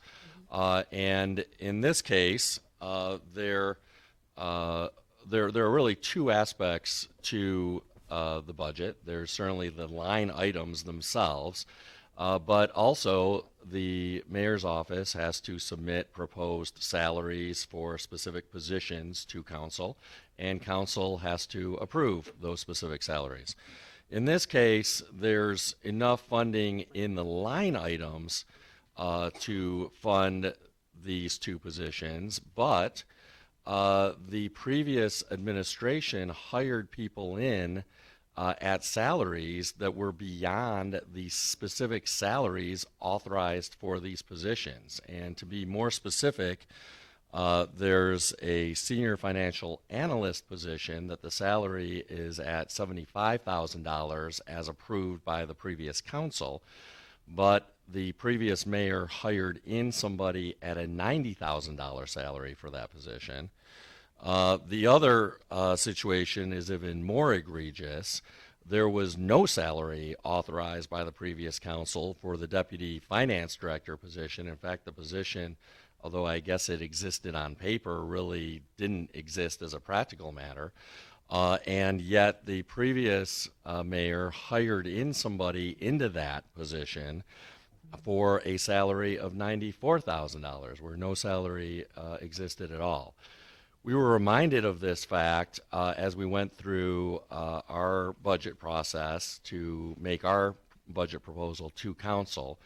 And so immediately after we submitted that budget proposal to council and were reminded of this that weekend, I brought this up to President McGinnis and President Pro Tem Carrington and asked for the timing of how they'd like to handle this, because we don't want to continue paying people their salaries without authorization from council. And of course, there needs to be some accounting done and a budget amendment for that, or approval for the salary positions for what's already transpired over the course of this fiscal year, starting back under the previous administration. So that's why we're bringing this before council. Just as a follow-up, Mayor Grimo, so these salaries that we have set right here, they're not going to change in the proposed budget for next year? The amounts? The salaries will change, well, two things. One of these positions, our proposed budget calls for eliminating. That is, the deputy finance director position would be eliminated. Now, we're also proposing the creation of two new positions, a senior accountant position and a senior accountant / comptroller or financial controller position. And we're proposing those two new positions be created in order to eliminate the contract with Plant Moran and bring those services back in-house. So one of these positions simply won't exist under our proposed budget if council approves that aspect of the budget. The other position of senior financial analyst at a salary of $90,000, that would not go up under the proposed budget, although we are proposing a 3% across the board increase in salaries. But I think this position under our budget, we're proposing creating a new position as part of the grants management department of grants director. And the person who currently fills this position may end up applying for that position. So whether or not that 3% salary increase would even apply really is contingent on whether or not the person currently filling that position continues in that position. But the short answer is that one of the positions, the deputy finance director position, would be eliminated. And the other position, senior financial analyst position, if anything, would just go up by that standard 3%. It would not go up by any more than that. Thank you so much. Councilman Nicholson, did you have a hand? I do. No. All set. Thank you. Anyone wish to discuss this further? Hearing no further discussion, we move to roll call on adoption of the resolution to approve the salary for the positions of Deputy Finance Director at a salary of $94,000 and the Senior Financial Analyst at a salary of $90,000 for this current fiscal year. Clerk Doyle, roll call. McGinnis? Yes. Nicholson? Yes. Parker? Yes. Rutherford? Yes. Carrington? Yes. Goodman? Yes. James? Yes. 7 yeas, no nays. That motion carries. Is there a motion to adopt the resolution to approve zoning map amendment, ZMA 22-03 at 108 West Lawrence, parcel identification number 64-14-29-452009, from C3 Corridor Commercial to M1 Light Manufacturing with conditions? I make the motion. I have a question. Is there a second? Support. It's been moved and seconded. We'll give the floor to Mayor and Administration for context, but Councilman Rutherford, you had a question? Yes, Mayor Grimo, can you please review or give us the review from the planning, what they came up with before they got it on the agenda? Yeah, so I'll hand it over to Mr. Gustafson for all the details, but I will just touch on some broad overview first. So this relates to a property that is immediately west of the railroad tracks between Huron, M59, and Orchard Lake, and specifically it's right along Lawrence Street. Now again, this is west of the railroad tracks, meaning on just the other side of the railroad tracks from downtown Pontiac. So think west of the west side of the Woodward Loop, and then again west of the railroad tracks. It's in the same neighborhood as the Pontiac Creative Arts Center. And this property is already zoned commercial, and there are a number of properties immediately west of those railroad tracks that are all zoned commercial. The Thompson Oil Distribution Center is there. There are a number of other commercial properties there. The proposed use for this facility is as a marijuana processing facility, and that requires, if it's to come into effect, a rezoning of the property from general commercial purposes to M1 zoning category, which means light industrial.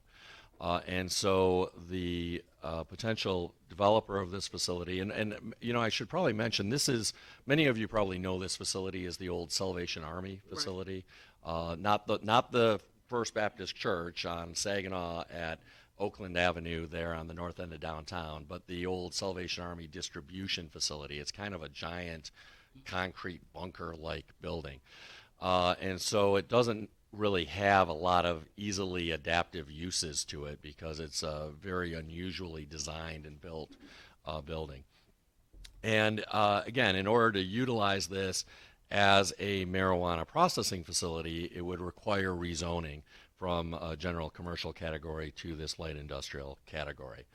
The applicant came before the Planning Commission to apply for a rezoning recommendation from the Planning Commission. The Planning Commission voted unanimously to recommend that rezoning, and that's what has brought it before City Council, because any rezoning ultimately has to be approved by City Council. I will note that marijuana processing facilities in general create a significant number of good-paying jobs. They provide a substantial amount of tax revenue. The community, of course, did vote in favor of the medical marijuana ordinance, which allows for these kinds of uses so long as the zoning is appropriate and fitting. There has been some concern mentioned by members of the public at the beginning of today's meeting about a variety of concerns. There's nothing about the processing of organic plant material that can lead to any pollution or any toxic air or water pollution, so I want to make that very clear. There has been concern at times about the potential smell of marijuana, and sometimes facilities like this can emit some occasional smell of marijuana, but there are guidelines and regulations in place that regulate the ventilation and other systems of these facilities to mitigate those concerns. And so that's sort of the sum total of my perspective on this. I do think that in terms of job creation and tax revenue to the city, there are some really important positive benefits to the community. And with that, I'll turn it over to Mr. Gustafson to get into all the weeds and details and nooks and crannies. Okay. Welcome. Well, thank you very much for this opportunity. And we also have the applicants here also for backup questions from City Council. As the mayor pointed out, and thank you very much for the history, they came before Planning Commission, received a unanimous vote to make that recommendation or recommending approval to City Council for tonight. And they're looking at going from C3, which is corridor commercial, to M1, light manufacturing with conditions. And let me just, this is slightly different than a previous rezoning that we had done with you, probably back in January, I want to say, where we rezoned the entire site. It was the market on Midway, if you remember correctly. We zoned it from residential to a commercial M1, I believe, and that entire site with conditions, meaning that our zoning ordinance and the Zoning Enabling Act allows us to have the applicant submit a conditional rezoning agreement, which is included in your packet. And those conditions are supplied by that applicant. We, as a city, cannot add or delete or suggest any other type of conditions. And what it did do was lay out the fact that the only types of uses that will go on this property at 118 West Lawrence and at that parcel number is medical marijuana grow and processing. So no other types of light manufacturing uses are going to be allowed within that facility, that 60,000 square foot bunker. And that agreement, once, if approved, that agreement then is signed by the mayor and the applicant, and that is recorded as part with the County Register of Deeds. And let me just back up in regards to, so here, just give you a little history. Here is the site. You can obviously downtown, the arrow or point towards the site. Basically, the site is basically, the entire site contains the building. There's parking or no other types of outdoor spaces on that particular piece of property, which I'll be able to get into in a little bit. So here's a little bit of a close-up in regards to that building. So you have Lawrence Street. You see the railroad tracks to the east. Obviously, Lawrence is a dead end because they raised the elevation of that railroad bed, and that embankment is there, so that becomes kind of a dead end. That facility is right at the end of Lawrence, and it also, to the north, would be Clinton Street. And to the west, the road that's running north and south, that's William Street. So here's some views of the existing facility along Lawrence, views of westbound and also eastbound. So when we start taking a look at in regards to what's accommodating there, and we're talking about a rezoning which really is emphasizing the master plan of the city. It's also looking at our zoning ordinance and how this amendment to this ordinance, our zoning ordinance, really comes into play. And I think what's important to say also is that since this amendment to our zoning map is included within our zoning ordinance, tonight we would consider this as kind of a first reading for this zoning map amendment with conditions, because it is affecting or changing that map within that zoning ordinance. So we have C3 commercial that provides a really good mixture of uses, and it also includes light manufacturing with special exemption permit uses. I think what you'll see in regards to the conditions and the criteria that we evaluated will definitely demonstrate in regards to how that changes. When we look at light industrial or light manufacturing with conditional rezoning, what that states is that it provides a suitable location for small or moderate size type of industrial facilities or industrial type of uses. It develops in a setting that it would talk about economic stability and also growth, and it also continues to use older industrial buildings and preventing it from further decline and deterioration. And when you start to take a look at in regards to conditional rezoning, there is limiting those uses, there is a definite matrix in regards to increase of value in regards to tax base, economic growth, and the potential for development in and around the city once these new uses come into play. When we look at the future land use, as part of our land use plan, it's classified as mixed use, meaning that it is designated to create vibrant blocks and neighborhoods with a variety of uses located within that area. And that mixed use designation stretches up, and I would say all the way from West Huron south down towards West Pike and further before it gets into much more industrial areas, which you can kind of see on the map there, different types of land uses that are being projected. So what's important is in regards to when we start to evaluate criteria, when we start to make changes to our zoning map, we have to make certain that it meets these criteria. And these are the most important in regards to what I want to highlight here for you. We start to looking at rezoning with conditions. We also take a very close look in regards to recent trends of development, and that trends of development, particularly in this area, it is, as the mayor indicated, is zone C3. The issue has been because of the railroad tracks and the blocking of Lawrence, there's no direct access to Woodward. And all of those types of commercial designations now have become much more processing, manufacturing, and logistics down in that particular area. So in regards to the trends of what we're seeing, it does provide a similar type of similar types of use that are already there. We didn't change the zoning on those because of, I can't really explain why, but I would say that that was previously, and in regards to those uses in there. But here, in regards to particularly looking at a medical marijuana grow and processing, according to our medical marijuana ordinance, or has been codified in our zoning ordinance, it is supposed to be required to be located in the M1 light manufacturing zoning district. There is no present, because of the parcel containing the building itself, there is no geological or hydrological or any natural features that are existing or we're displacing on that site. It is consistent with it in the permitted types of uses within that M1 zoning district.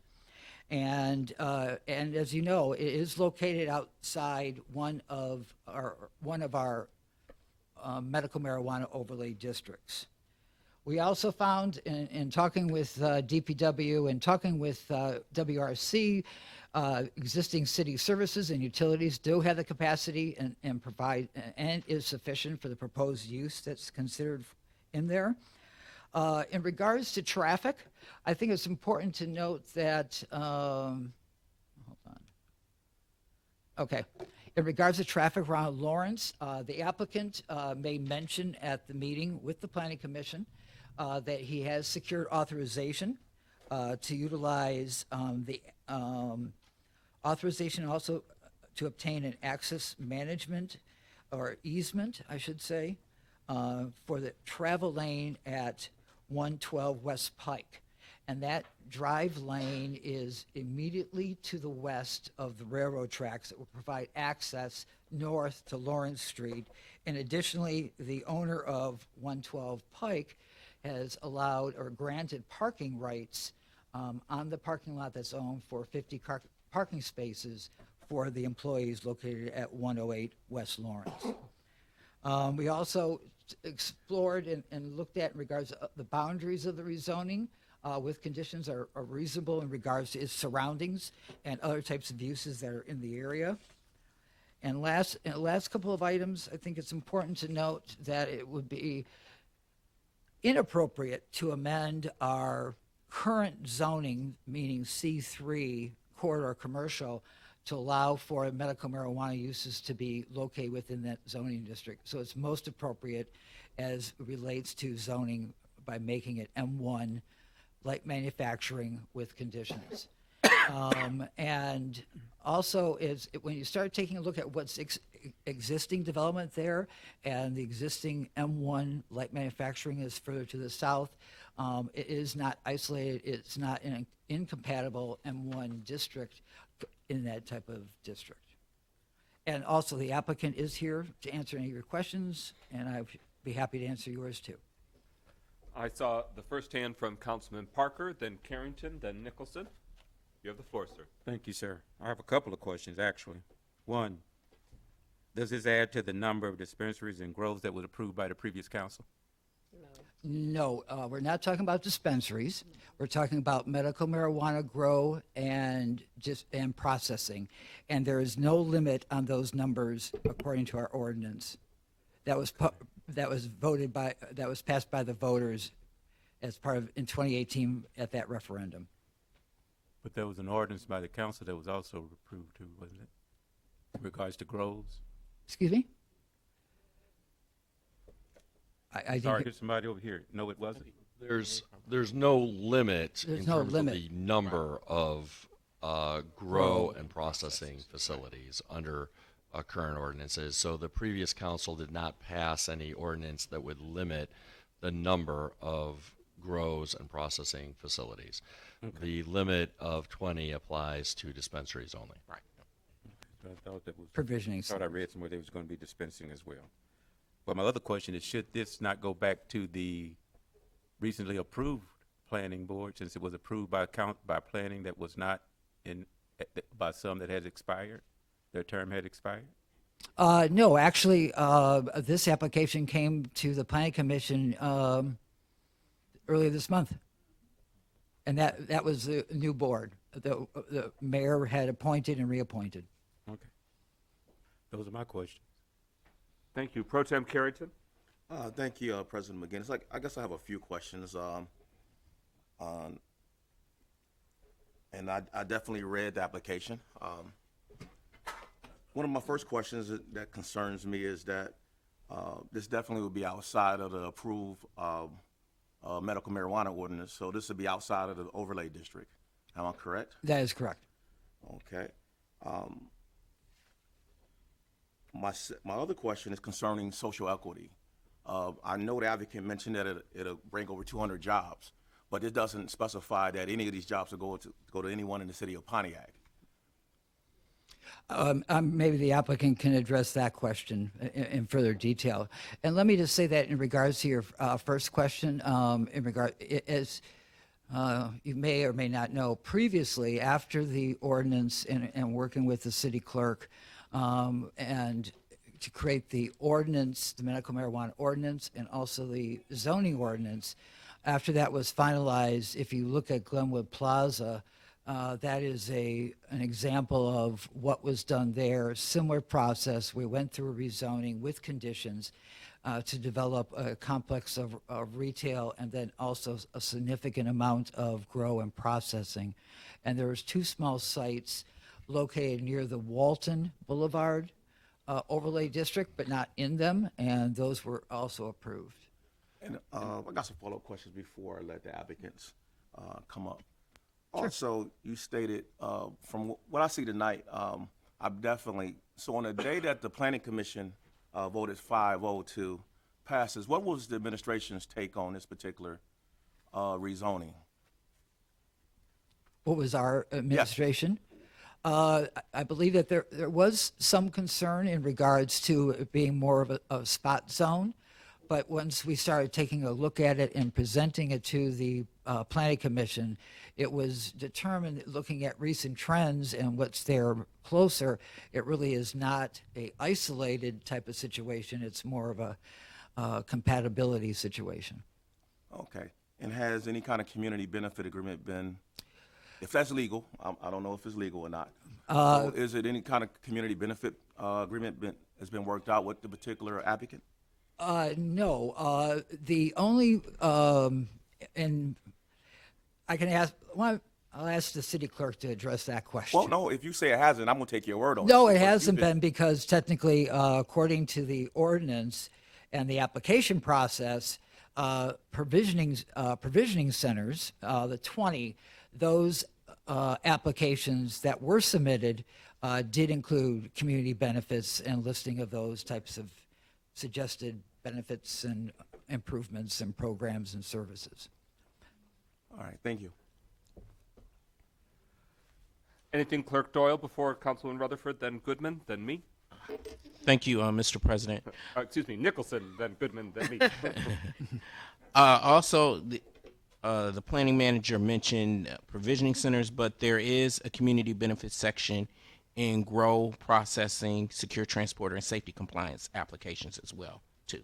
So the applicant has not officially submitted an application yet, but a part of that application process will include community benefits. Councilwoman Rutherford. Just for clarity, exactly how many jobs will be created? I'll let the applicants. I have two questions. That's the first question. How many jobs will be created, and how many jobs have y'all pledged to the citizens of Pontiac, just for the folks at home? Yeah, so currently we have 400 employees that are spread between Hazel Park, Warren, and Battle Creek, Emmett Township area. Our corporate office is in Troy, Michigan. We always hire within the city. We usually hold job fairs. So like in Hazel Park, we do a Hazel Park First, hold job fairs. We have extensive, we call it True Senta University. It's an extensive educational training that we put everybody through for all levels of the company. We are very heavily active in the community in every city.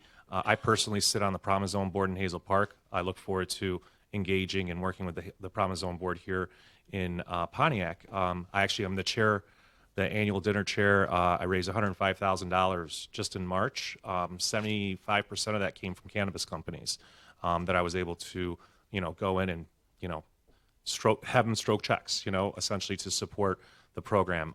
We also build parks, we support parks, we clean up parks. We built Scout Park in Hazel Park. We've cleaned up every park in Battle Creek and Emmett Township, Battle Creek proper and Emmett Township area. We do that every year.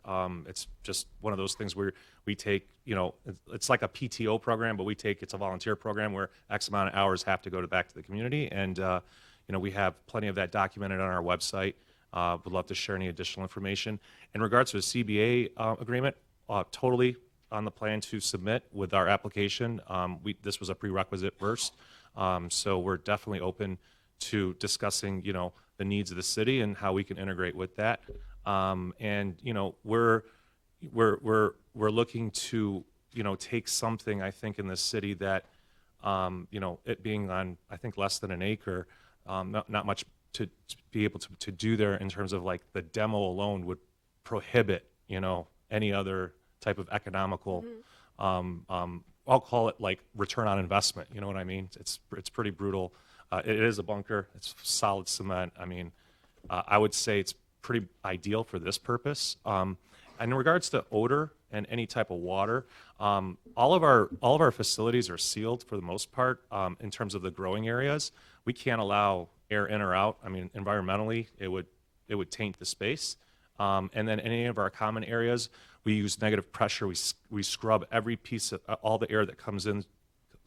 Oh no, you talking? Go ahead. Oh, okay, yeah. So we scrub all the air, making sure that doesn't. If you'd like, I could provide addresses or give tours to any of our other facilities.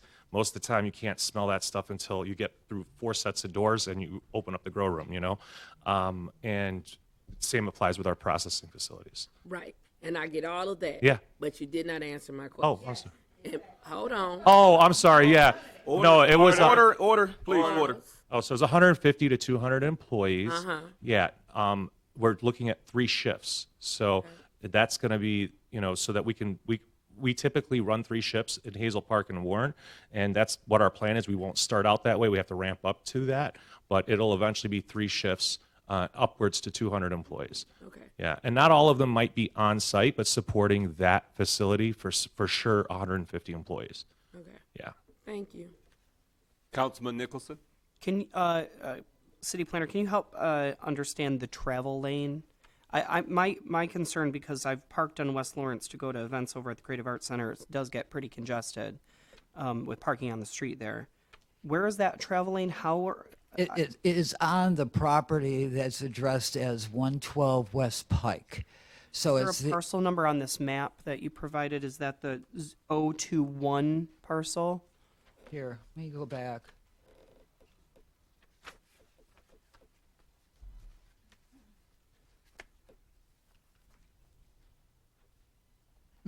Oh, well, let me go back. Here.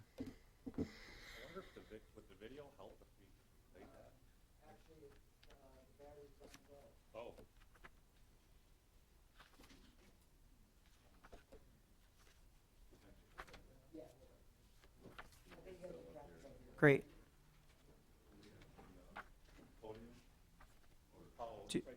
Do you?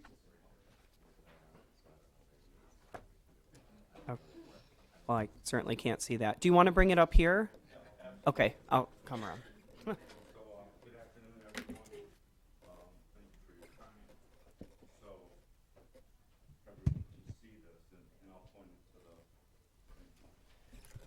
Thank you. And I'll point this to everyone else as well. This is the actual site here, 118 Lawrence. This is Pike Street here. This is Clinton Street, and this is Lawrence Street. So what we've done is we've had discussions with 112 Pike LLC to come through this lot here. This is their property. So rather than coming down Williams and up Lawrence, we would come through. Straight out of your lot? Yes. Through another lot on the opposite side? That's correct, yes. Exiting on Pike Street? Yes. So I imagine these are single or double axle vehicles? Double axle? Oh, we have really small vehicles. I mean, this is an employee-only facility. Okay. And really, you're looking at UPS trucks as our. So single axle vehicles will be coming through. Yeah, I mean, the vehicles, mostly employee vehicles, are just regular consumer vehicles, but in terms of transporters, not more than transit vans. They're typically 12-foot, that we don't go over that. Okay, thank you. What was shared also with the Planning Commission is that there is access to this facility from Clinton Street, which is to the north of, just north of Lawrence Street as well. You still have the floor, Councilman Nicholas. So yeah, I think the tour aspect of things is really interesting to us. I really appreciate Ms. Ruffin's comments earlier. I think it's important for us to come out and or have the opportunity. There was so my question for the planner too is, Mr. Gustafson, does there what are the requirements in zoning? I know I've seen in other cities and sandwich boards that are out in front of the property. I know there was a concern about a neighbor that said, this is the first I heard of it, was, that call to action where neighbors all kind of call each other in a panic and say, head up to City Hall. How do we as a city communicate these sorts of things? Is it a public posting? Where does it go? What happened, as required by our ordinance, we publish it in the Oakham Press, required 15 days in advance of the meeting. And in addition to that, we send out postcards to property owners within 500 feet of that proposed site, that being 118 West Lawrence. Okay. What is the... I'm sorry. Yeah, go ahead. Just to kind of amplify that point, that distance is set in ordinance, is that right? That is correct. And actually, that was set in our medical marijuana ordinance that has now been codified, but yes. So is that something that if council wanted to expand that radius, they have the ability to do so? Or was that set in the voter-approved ordinance such that council's discretion is limited in that regard? I don't recall. I would not able to answer that specifically until I look into it. Okay. Thank you. Councilman Goodman? I want to reiterate some of the concern of many residents from if the people who have showed up are an example, I think there are multiple other residents who feel that they weren't exactly notified to the best of the ability about this. And I think one of the important things to know here is that even though within laws and technicality we can be correct to be following the law, but I think there's a lot that is to be said about the process of being an elected government and having some good faith situations with your residents. And in this situation, it somewhat feels like this will make the process of educating to get the community on board when it comes to marijuana across the board becomes more difficult if they feel, regardless or not whether it's legal, if they feel that the wool has been pulled over their eyes. And it will make it much harder, let's say that in some future, to do recreational. Well, if we have that conversation now and the residents feel that they're not being heard and that they're being kind of screwed over, when that conversation comes later, it becomes much more difficult because they're going to feel as if the first time it happened, they weren't listened to. So I think there is something that has to be said about the process in which we already do this and making it better, because the last thing that I want is for there to be disagreements when, if everyone had the provided information that was done correctly, there wouldn't be any. Okay. Points well taken. May I just, yeah, if I may just add to that, and thank you. I think those are very great points. We actually, Sir, I can you personally, introduce yourself, please? I'm sorry? Can you introduce yourself for us? My name is Fadi Nassar. Thank you. So if I may just add to those last couple of comments regarding public notice, obviously, as the planning director mentioned, it was advertised in the Oakland Press per the ordinance, and we, including myself, with several different volunteers, posted flyers throughout downtown at restaurants, at the hospitals, all of the hospitals here in town, at stores, at gas stations, where we invited the entire community of Pontiac to come have a meet and greet with us. We actually hired a food truck. We had ice cream. We had a 2-hour event this past Friday. One of the parties that stood up earlier, I personally sent her a text message. We went door to door to all of the neighbors on Lawrence and around Lawrence. We went to the businesses. So our even though it wasn't required, we wanted to proactively, right. So our goal was 100% to engage with. The councilman's point is about what the city ensures that neighbors find out about. And it's not just this project, it's something strategically as a city. How are we ensuring that residents know about things that are impacting them? Understood. Thank you. And just to expand upon that before I relinquish my time, correct. Like, so you did arguably what is above and beyond what is required of you. But the point being, as Council President said, going forward, and also the situation highlights the need that we need to do much better about this, opposed to your individual response to it. Understood. Thank you. Councilman Rutherford? Okay, just for clarity and for all the folks at home, you guys got letters of support from the neighbors in the community, correct?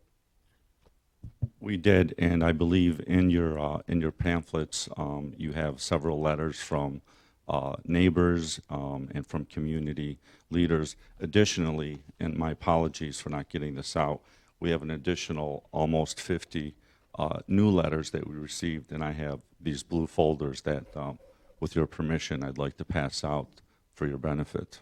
I think that's important that the council see it, and because it does affect District 1, because it's actually in my district. My other question is, when you do the community engagement part, or the community equity part, is there any way that people can partner with you guys to see what the community want to see as a part of it, so that they have an input on how they get equity from what you guys are building into the community? I think that would bring clarity and calm down the storms. Absolutely. So every city's different, every community's different, all the needs are different. This isn't a one-size-fits-all. We definitely would welcome feedback. I think in the past we put up a form on our website, and asked the community to submit any of their feedback or ideas or what's going on. Talk to the council, talk to the administration, see if there's anything. There was some talk earlier about parks and park equipment, and budgeting issues with cutting the grass. I think there's definitely opportunities where not just us as an operator, we can rally together the other operators in the city to back these types of programs to offset maybe some of these budgetary issues. And one to share. Oh, Councilwoman James, you have the floor. The concerns I have mainly are just in terms of this step that we're being asked to take to approve this, because it's going outside of the overlay districts. However, the grow and process suppliers, we can have an unlimited number of these businesses in the city. I still feel uneasy, Vern, because I'm not sure, are we in process here? I mean, does our ordinance give us the direction we need for for this vote. Because, I mean, I'm familiar with what the clerk did, all of the whole process that was set up to vet the marijuana businesses and all of the, you know, all that selection process. I'm familiar with all of that, but this is a different apple. And I guess I'm wondering if we have the ordinances and the processes in place for this to happen. Because I guess I'm just not sure if that's the case. Excuse me. Yes, we do have the process in place, and we are following the Zoning Enabling Act and the Pontiac zoning ordinance that it does allow in regards to, yes, we established the overlay districts, we established types of medical marijuana uses outside of the overlay districts, and if you remember, we have 3 districts: Cesar Chavez, Walton Boulevard, and downtown. And also that outside of that, and then from there, if you start to take a look at the rules and regulations that we do have in place, you can become very creative in a way, if it makes sense to you as a council, that it does allow us legally to make this decision and make this amendment to our zoning map and also our zoning ordinance. But does our marijuana ordinance, though, cover Our marijuana cover what we are being asked to decide? I mean, is there the language in that ordinance that covers this? It was covered in regards to under the zoning ordinance, which was codified into our zoning ordinance. In regards to the actual medical marijuana ordinance itself, it just talked about the numbers and the process that it would go through of vetting applications and so forth. Clerk Doyle. Thank you, Mr. President. Actually, the ordinance that was approved by the voters allowed for unlimited grow and processing. Facts. And then the city passed a zoning ordinance that limited grow and processing to Cesar Chavez and the Walton Boulevard overlay districts. But you are allowed through conditional rezoning agreements, and we have 3 already, to allow grow and processing to occur outside of Cesar Chavez or the Walton Boulevard overlay districts. I will say that as far as steps, this in a sense is proper because zoning should be taken care of first before you actually apply for complete an application. It made no sense to fill out an application and the zoning is not there because the city council may not approve the zoning. So the applicant is coming to get the zoning approved first, then they will complete an application. They will have to meet all the requirements of the application before they are granted. According to the ordinance? Yes. Correct. Okay. And let me just say that, and in addition to in the zoning ordinance, to expand on, city clerk had mentioned, you're looking at, since this location is located outside an overlay district, it will, after the application and going through the vetting process with the city clerk, he will then have to, even before buildings are even looked at, they still have to come back to the planning commission to get a special exemption permit because it's located outside the district, and that's part of our zoning ordinance. So, and let me just clarify that. So a special exemption permit, which is approved by the planning commission, that's when we get into more site-specific type of issues, additional conditions that we can add to that particular project and that particular site. And then it would go through site plan review, again, by the planning commission. And then particularly those construction documents that would come to the city is also going to go to the state through their licensing, and it's thoroughly vetted in regards to ventilation and security and life safety. Yes. There's many more checks and balances to ensure that this is a quality project in the city of Pontiac. Deputy Mayor Stevens. Thank you, Council President. Director Gustafson, just a couple of questions for clarity. We're talking about the rezoning process here. You talked very, very briefly in your opening comments about, spot zoning and compatibility. If we were talking about the growing and processing of any other plant, would we be here tonight? Any growing of tomatoes? Probably. The environment's the exact same. No, interesting enough.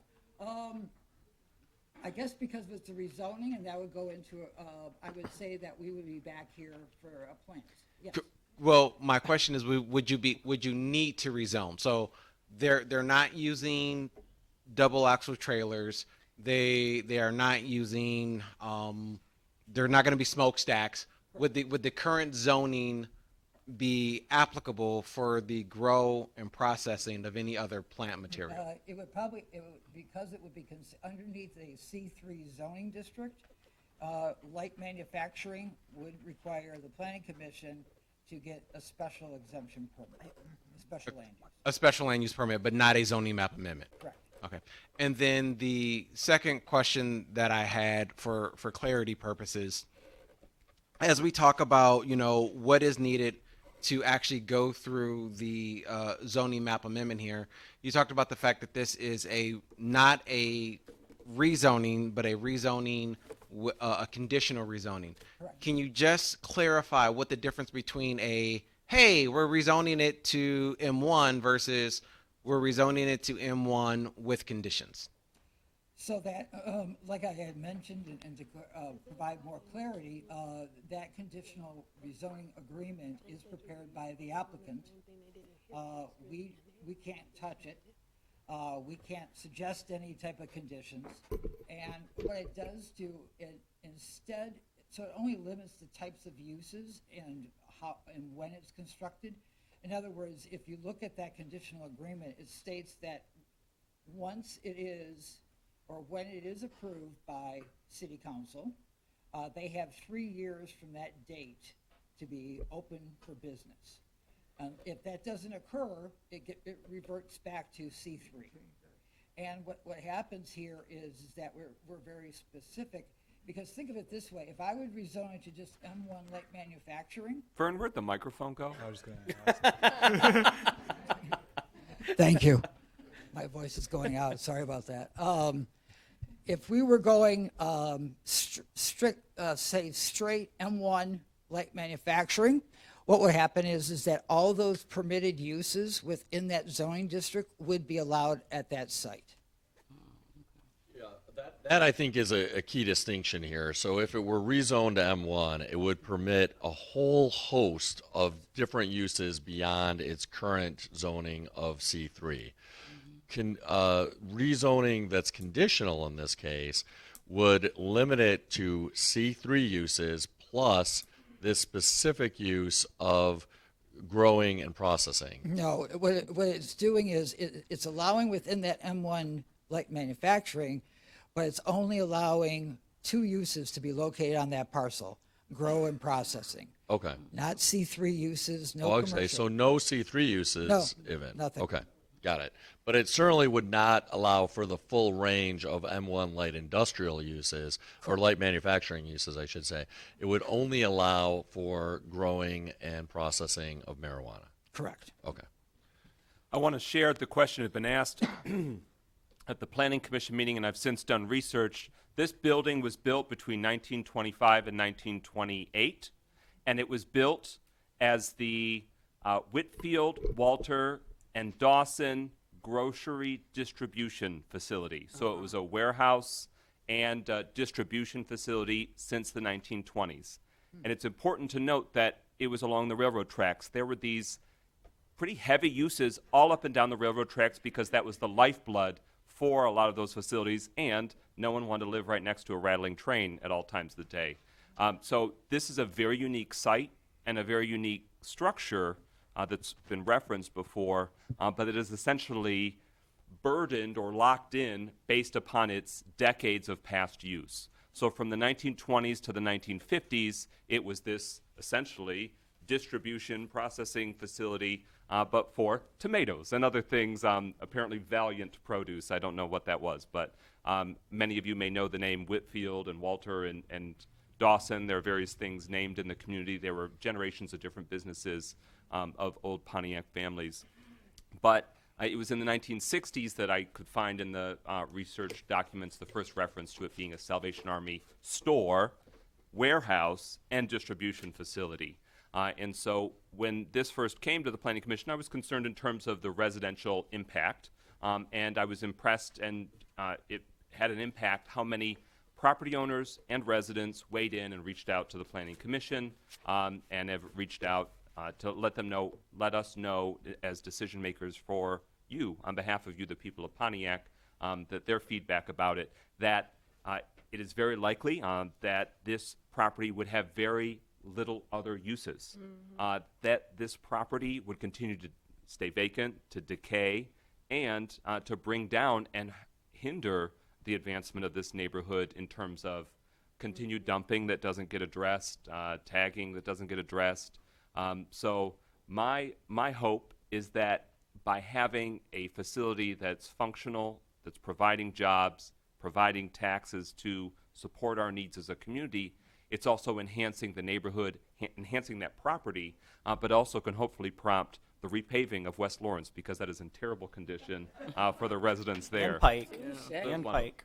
Put that out there into the universe, that maybe there can be it can be a catalyst. And I think that there are many areas in our city where the zoning is appropriate, where we need these catalysts to bring properties back from the brink, because this property is on the brink, and it is a detriment to this neighborhood. But it's a very funky situation where there's railroad tracks that have now created a dead end for Lawrence. And a fun history fact, that the corner of this parcel once had the Clinton River slice right through it before it went under the train tracks and then following along Lawrence into downtown. So don't go digging, because I don't know if when they buried the Clinton River it intersected with your parcel or not. But I just thought that was fascinating research when digging in, because there had been some reference to maybe the building was from the 40s. No, it goes back even further. And so it was a pretty concentrated, dense area that's been impacted, I would say, very dramatically by the closing of Lawrence Street, by making the train situation better for all of us as a community. And it's worth weighing that impact, because it limits the ability for this building to be repurposed, to be viable and contributing to the community. This is a zoning map amendment, and my understanding that it requires 2 readings. Is that correct? Correct.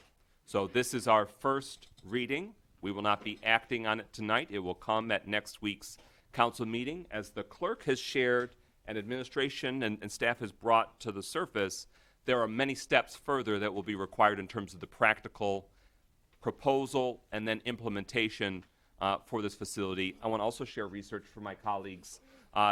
The applicant mentioned their presence in Hazel Park and their active role in the Hazel Park community. I reached out to a few Hazel Park City Council members, and they spoke favorably in terms of them being a good corporate neighbor, being very involved in helping the community, and that it was a positive impact. Some of their facilities, not solely for processing and growing, but are actually being used as a catalyst for downtown Hazel Park. So I think one facility might even be in their downtown, using it for other purposes than this site would be. But he mentioned that it's in other different municipalities. We would be a larger facility. We would be hopefully use this and leverage this for other investment that might not necessarily be exactly in the same wheelhouse or this vein, but progress does beget more progress. So we'll have more opportunity for the public, and to that point, this is part of the purpose. That's why we intentionally have 2 readings, so that way there's some window and some space there for residents, community members, concerned citizens to do your own research, provide your own questions, speak at next week's city council meeting. We would encourage you to do agenda address, so that way you're being heard prior to us adopting or taking any further vote consideration. But with that, is there any further discussion on this first reading of the zoning map amendment? Thank you very much, Mr. Gustafson, for your presentation and the applicants for being here tonight. That concludes that first reading, and it'll be before us as a community next week. Communications. Veterans and Military Families Resource Event, May 21st, 2022, from 10 a.m. to 2 p.m. at the UWM Sports Complex on South Boulevard. The Identify Your Dream Foundation Stomp Out the Violence 12th Annual March and Rally, May 30th, 11 to 2, held here at Pontiac City Hall outside. Pontiac Point of Hope 2022, June 4th, 10 to 2, at 313 East Walton Boulevard, which is New Mount Moriah. Art Fish Fun, June 11th, from 11 a.m. to 4 p.m. at Bodette Park, 786 Orchard Lake Road. That is happening as well. Now we give the floor to the city clerk for communications. Most immediately, that the next special meeting for the city council, where we'll have our budget hearings process, is tomorrow from 4 to 6 p.m., focused on recreation and the executive office. Clerk Doyle, anything further you'd like to elaborate, or let the text speak for itself? Thank you, Mr. President. I think the text speaks for itself, that you have budget hearings, as you already mentioned, tomorrow, Thursday, and Friday. To the applicants, before you depart, if you want to share with council any of that correspondence, so we have that ahead of next week. We did just hand it. Okay, great. We've got it. Thank you. Pro Tem didn't want you to exit without the handoff. Thank you, Clerk Doyle. And so that is on our printed agenda for anyone that wants to have a frame of reference for our budget hearing schedule. We are now at public comment. I want to give the floor to President Pro Tem Carrington. Thank you, President McGinnis.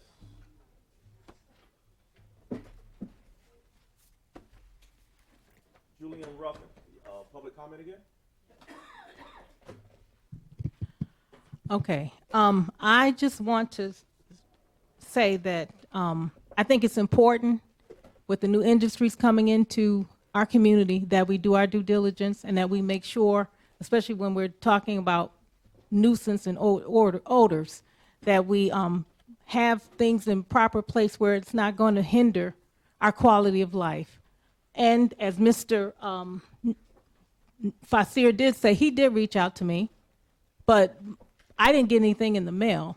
And others in my community, on my block and around, because I knocked on doors myself, they had no knowledge.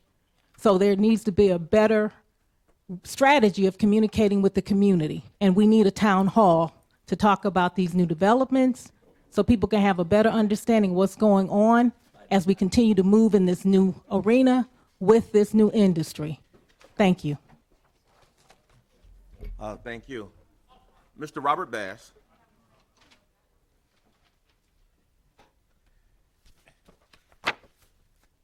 Good evening, everyone. My name is Robert Bass. I'm the president of Citizen District Council in District 1.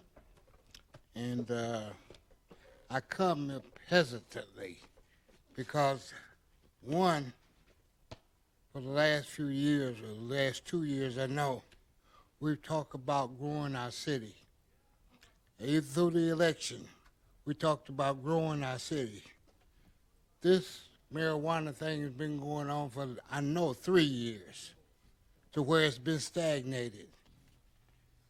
Do we really want development in Pontiac, or are we just playing at wanting development? Because I've talked to these guys, I've talked to administration, I've talked to everybody that I know regarding this. And I come in here knowing that even though it was coming to this zoning hearing, that this was a first step of many more steps that they have to go through. So all of this ruckus is going on, and they haven't even filled out the application yet. So do we really want development in Pontiac? They have the means to do it. They have done it over and over again. Wherever they've been, they've done it. I supported it. I was not going to support rezoning because I don't do that, because I've seen what happens to a district when sometimes they rezone.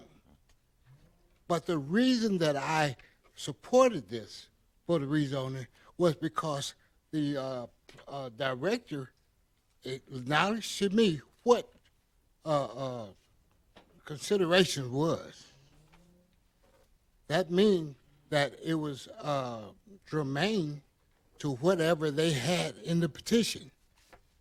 So even if they sell the building or sell the business, nothing can be done other than what's in their petition.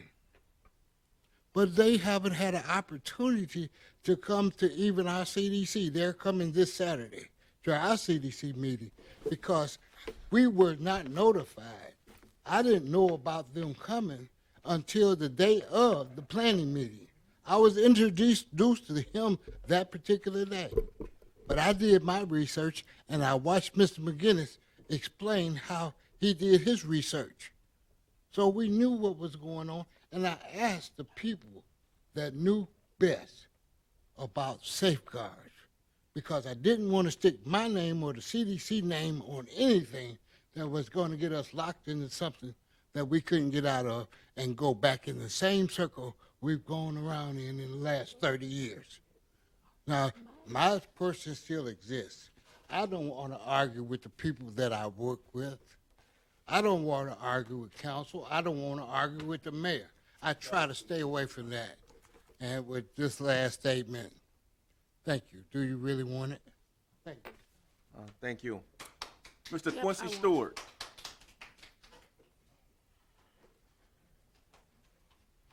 First, thanks to Councilwoman Rutherford and Mayor Graham for assisting with our Crestwood Asterwood second annual spring block cleanup this weekend. Also, Malcolm X, Malik El Shabazz will be 96 this Thursday. Blessed be his memory. Blessed be. Secondly, the mass execution that occurred this past Saturday in Buffalo should fuel some different conversations that we black folk have had in the past. I'm going to be brutally frank tonight. When we are killed by white supremacist cops, white supremacist neighborhood watch persons, replacement theory lunatics, and Joe lunch bucket rednecks, we black folk are expected to march, sing some songs, and chant slogans like Black Lives Matter, carry signs, placards, do TV interviews, and have rallies. We are urged, even threatened, to be civil and conduct ourselves in such a way that brings supposed dignity to the situation. So the next step is to kneel down, cusp our heads like we are in chains, and ask Jesus to help us. This same Jesus, whose name, Jesus Christos, was the name of one of the slave ships that brought our ancestors here in chains, their hands cussed the same way, just like when we pray. They gave us the Bible and they took the land, our culture, our mores, religions, and spiritual practices, and our language. 400 years later, we find ourselves still waiting on a myth that our colonizer doesn't even believe in himself. And when and if he does, he wouldn't if the roles were reversed and black folks enslaved his ancestors, tortured, raped, and murdered them, took his culture and made him worship a god his black enslavers gave him. The man who classifies himself today as white would fight like hell by any means necessary to free himself from bondage. The so-called white man would not sing songs, pray, and march. He hasn't done that against anyone in history. England, Japan, Germany, the Civil War, Korea, Afghanistan, Native Americans, Grenada, Iraq, Iran, and certainly not us. Killing black people, white on black violence is as American as apple pie. History shows that any time a black man stands up for simple, basic, elementary human rights, he dies, whether it's King, Medgar Evers, Malcolm X, Fred Hampton, and so forth. Self-defense, war, and sanctioned violence seems to be the business of people who classify themselves as white do when a perceived injustice has been wrought against them. But with black folks, us, sing, pray, wait, march, cajole, beg, plead, appeal to the moral consciousness of America, and maybe someday we will all be free. If not, Jesus will fix it. It's all in the cards. You just wait and see another 450 years and things will change. Just know that this country was built. Its foundation is institutionalized white supremacy, and no marching, praying, kneeling, or fancy songs will change that. The only way that will change is structural disassembly and restructuring anew with a radical redistribution of land, power, resources, and wealth. And that won't ever happen. So King posed the question, where do we go from here? If we are to stop being treated as beasts of burden, if we are to reclaim some self-respect and preserve life, we need to do a much better job of protecting ourselves, educating ourselves, feeding ourselves, clothing ourselves, and employing ourselves. Thank you, sir. Ms. Andrea Manns.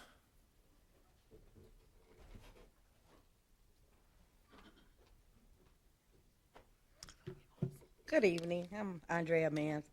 I wanted to talk about last Wednesday. my son was pulled over on his four-wheeler going across the street from my house to our property to ride his four-wheeler over there. The police did a U-turn in the intersection, and then another police car pulled up. Of course, I was standing in the window. I came right out there immediately because I wanted to know what he had done wrong since he had just left out the driveway. So my issue is, it was his one day off, and he was trying to have some fun. He wanted to ride. And I thought about when I brought up the bike lane a couple of weeks ago, we have a bike lane that's for bicycles. We have something for 13-year-olds on a manual bike, but nothing for the in-between young adults that want to go and have some fun, enjoy their time. And the police said that it's a nuisance that they're riding up and down the streets. I've seen that myself. They're riding their bikes, their mopeds and whatnot. But I wanted to see if there could be some kind of consideration to make somewhere allocated for them to go out of the way so that they can blow off their steam and have some fun and do something. The second thing was, I know that there was not a sound-bearing wall figured into the M1 concourse, but I just wonder, why wasn't there any consideration if you're in a residential area, you know how loud those cars are. I know they probably don't care because they're making so much money, but I know they're making enough money to put up a sound-bearing wall, and it shouldn't just be based on the decibel. It should be just based on respect. The respect of the people that's trying to sleep when they show up for their coffee and whatnot that they do on the weekends, and they standing outside of people's window revving their engines, talking, having conversations like they in their own living room. They've done it in front of my house several times, and it pissed me off because I don't want to be woken up at 6:30, 7 o'clock in the morning because they out there talking, having a good time. Then they go and spin around in the racetrack and then fly down the street and then go back home and have their peace and quiet while they've disrupted mine. And I know that there's new owners, just like when the track first got there was a different mayor, but now there's a new mayor and there's new owners.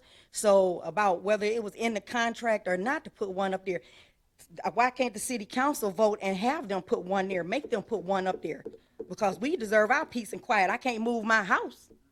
You know, and my house was there before the racetrack got there. So that's all I got. Thank you. Ms. Gloria Miller? Oh, I love this before. I agree with you wholeheartedly. You know, I got 3 issues I want to discuss real. I was sitting watching the TV last week, and I came down for a minute. First, I want to address about the issue of the hirees for the mayor. That's one thing about my constituents they gotta say about me. I'm going to tell you the truth. And one thing I would never do to them is lie. Because once you lie to them, you lose your credibility and you lose your respect. Mayor Wood, bringing Angie Powell onto your staff, yeah, I heard you said you did the legalities of it. But then there are some things to call of character and truth. Now, you told a lot of my constituents that you wouldn't hire Angela Powell. You weren't going to bring her in administration. That hurts you. See, when you out there campaigning, it's just like getting a husband and wife. You got to do the same thing you do when you get in office. And you're not doing it. And I'm going to call it out. I called it out for Deidre Waterman. What you keep saying, and I heard the council to say tonight, what they're not saying, the big picture, Pontiac, is that I called that out when I was on council. I called the administration out. I called Deidre Waterman out for the alleged corrupt stuff that she was doing to the council. That was the argument with the 10th council. She was spending money that she wasn't supposed to spend. And we stood up to her. If we hadn't have, and specifically, because I used to bring the report out every week, if we hadn't have stopped it, you wouldn't have a dime. And that's what disturbed, I think, some of my colleagues that are sitting at home, how we fought to stop that woman from spending this money in the city because you wouldn't have anything. But yet and still we get criticized. And every time I hear it on TV and I sit at home, I'm coming down. With that being said, yes, the dispensary. Yes, we allowed it for 20 dispensary. Think about that, Pontiac. 20 is coming. We got unlimited. And then we got to address the issue of legal marijuana coming here. The citizens want recreational marijuana in the city. What are we going to be, a city of marijuana? Don't get me wrong. Yes, we want prosperity here, but is that all you can bring here? Like you said, the land of the free is the black urban city. That's all we're going to do here is build marijuana facilities for us? Is that all we got? I think we better than that. We can do better than that. And I also want to mention about the community benefits. Yes, we put the community benefits in there.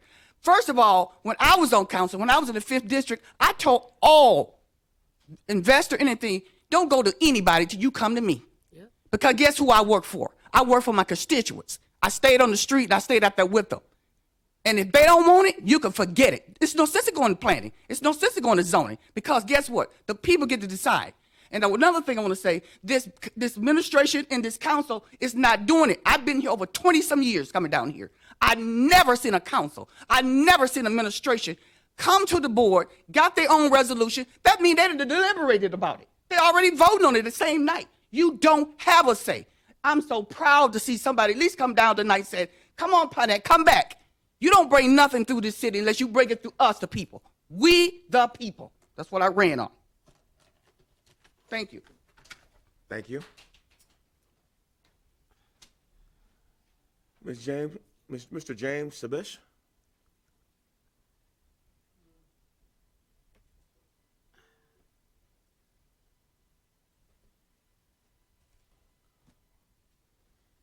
Mayor, the council, James Savage here. Jimmy will do. Thank you for your effort. I'm going to repeat Proverbs 4:7. Wisdom is a prime thing. Acquire wisdom, and with all that I acquire understanding. Acquire understanding.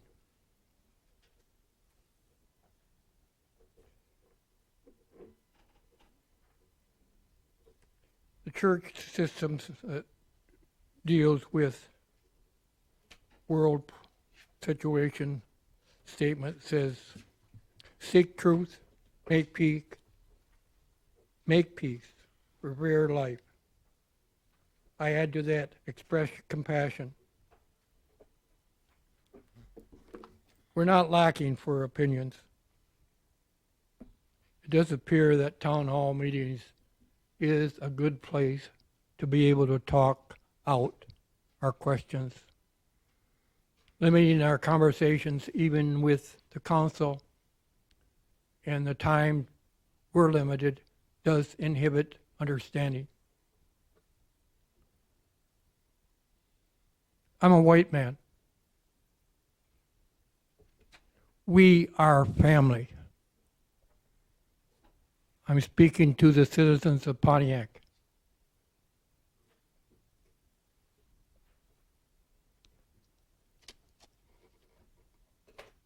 I would like to speak further, but I don't want to inhibit what's already been said in relation to the marijuana.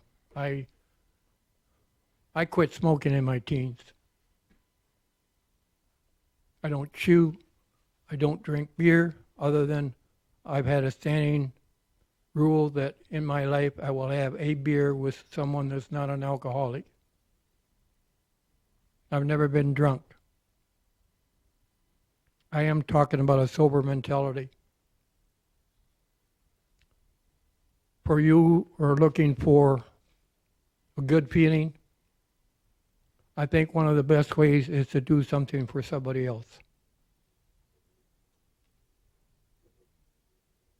You might now and then, in a precious moment, speak to, if not Jesus Christ, to God, to help you understand. Thank you. Thank you, sir.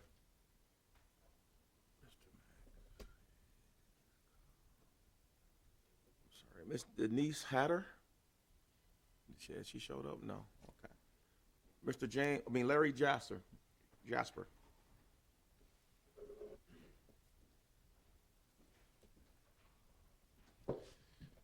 How you guys doing tonight? Good to see you, Council, Mayor, Deputy Mayor. I had somebody ask me a question, why I was trying to push the Little Cities project into Pontiac, and if it wasn't for money, why? So a lot of you've known me for a little bit. You've gotten to see who I am. I wanted to tell you a little bit about my life. When I was 10 years old, it was in the early 70s, we lost our house. We lived in Shelby Township. It was so bad they shut off the electric and the water, and I had one of the most embarrassing moments of my life. And that was that my dad made me go to the next door neighbors and steal 2 5-gallon buckets of water so we could flush the toilet. My dad then thereafter ended up in Detroit fighting for a lot of people who were getting their electric and water turned off.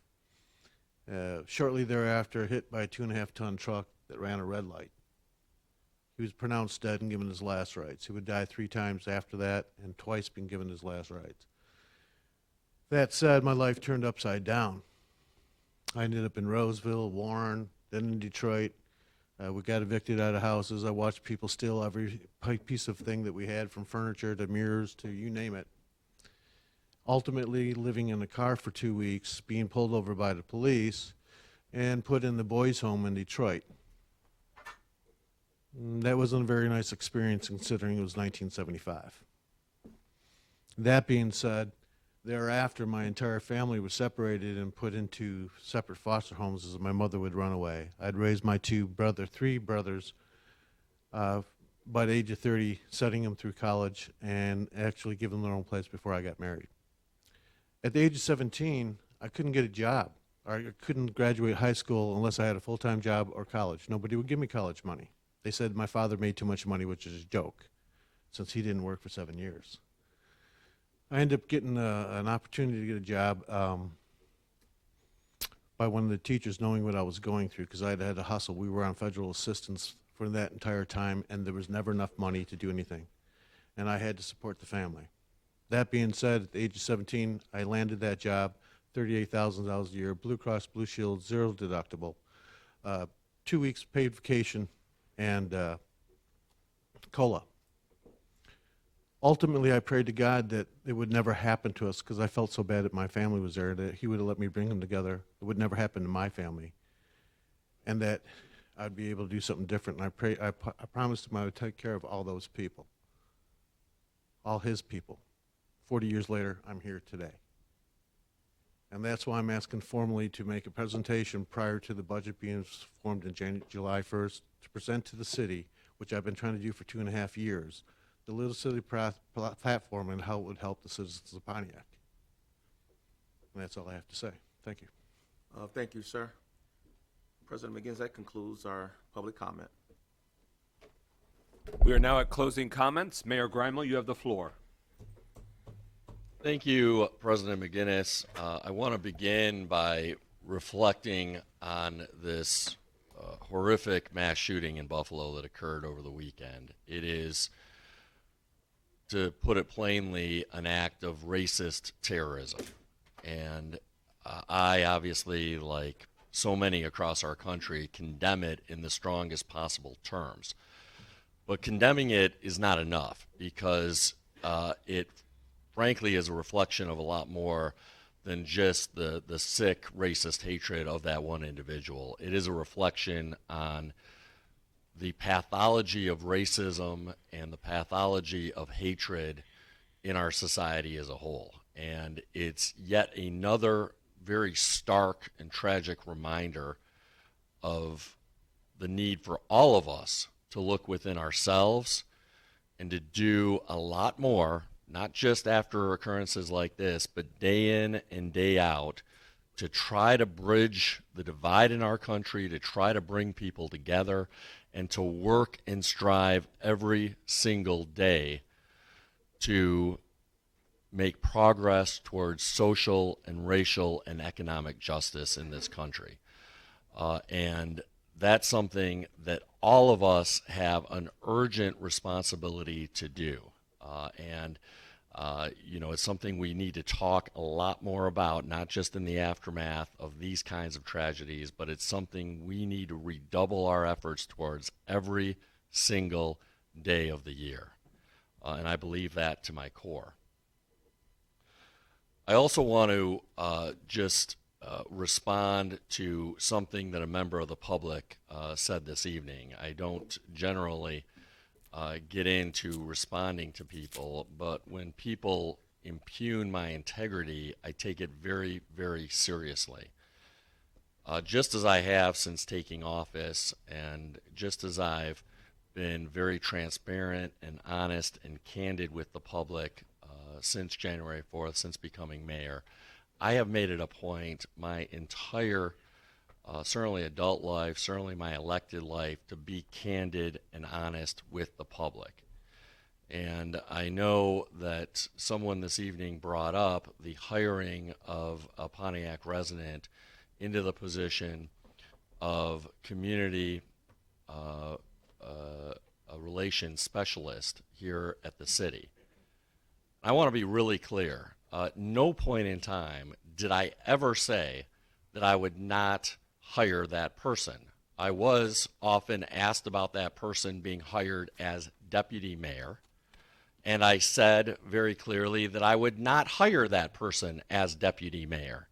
And as you can see by the presence of Kalfani Stevens here next to me as deputy mayor, I did not hire her as deputy mayor. On the rare occasion I was asked about hiring her into a position other than deputy mayor, I said the very same thing that I've said about hiring anybody when I was asked about hiring people.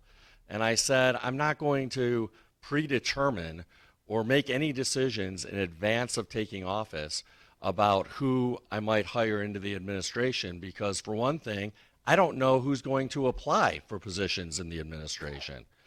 And I was very clear that I am not making any decisions about any positions in the administration other than ruling out certain people for the position of deputy mayor.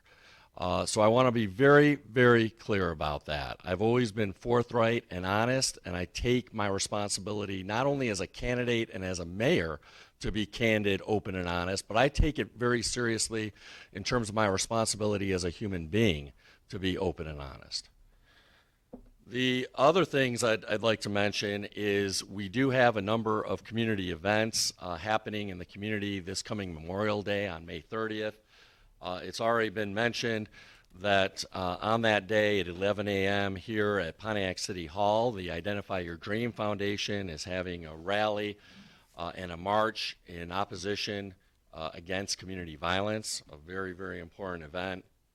There are a couple of other Memorial Day events as well at 11 a.m. at Perry Mount Cemetery. The VFW Hall on Cesar Chavez is having its annual commemoration for American servicemen and servicewomen who have been killed in connection with their military service. Again, that's 11 a.m. May 30th, Memorial Day at Perry Mount Cemetery. At 12 p.m. that day at Oak Hill Cemetery, there is a historical group getting together there to commemorate the Union troops who were killed during the Civil War fighting against the Confederacy. So that's another event that people might be interested in stopping by. I think we'll remind people of that in the next week or two as well.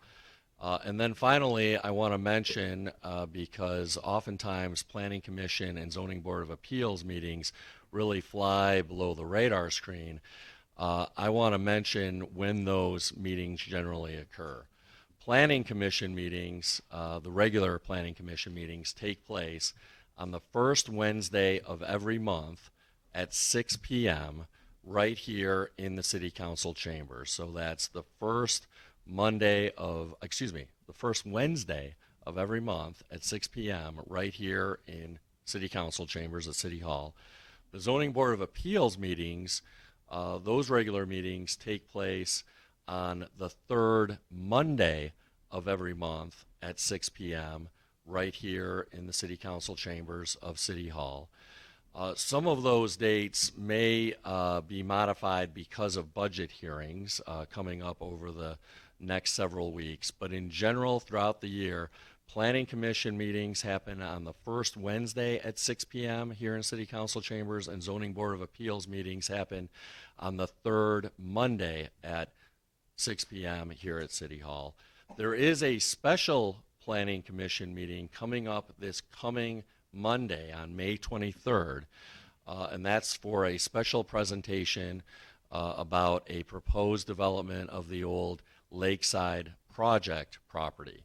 As some of you know, years back, 3, 4, maybe 5 years ago now even, the Pontiac Housing Commission, which is a separate entity distinct from city government, sold that property to a private owner.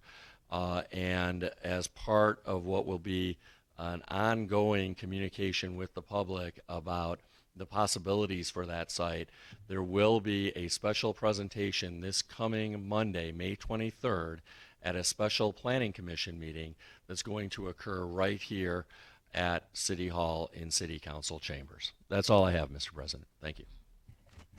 Thank you. Clerk Doyle. Thank you, Mr. President. I did want to give an update on the medical marijuana process. First, I'll share with the public that stagnation has ended.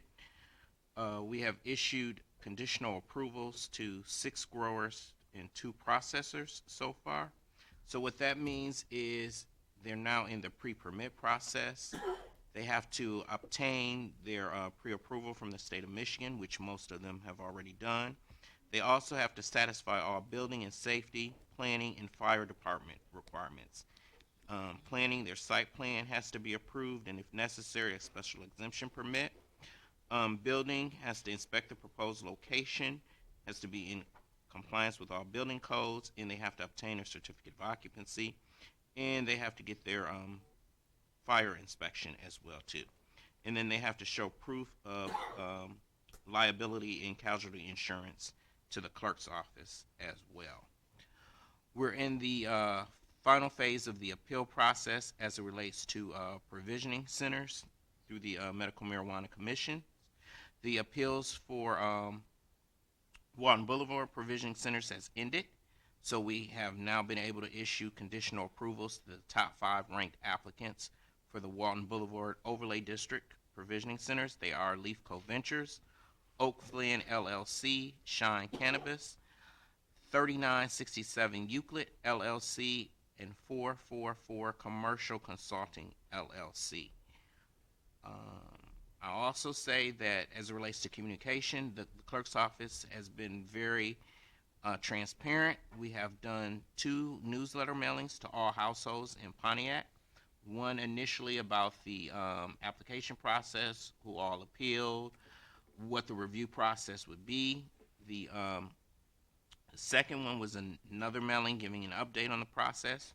We do plan on doing another mailing once the Medical Marijuana Commission hearings have been finalized, which should be by the end of next week. There will be hearings tomorrow, Wednesday, May 18th, and again on Thursday, May 19th, and then again next week, Wednesday and Thursday as well. So by the end of next Thursday, all of the hearings before the Medical Marijuana Commission should have ended, and we'll be able to issue conditional approvals to all of the top 5 ranked applicants.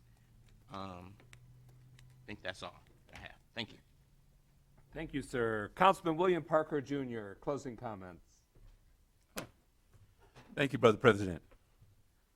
Just first, before I go any further, I want to just send our condolences out to Pastor Bishop William Murphy in the death of his father.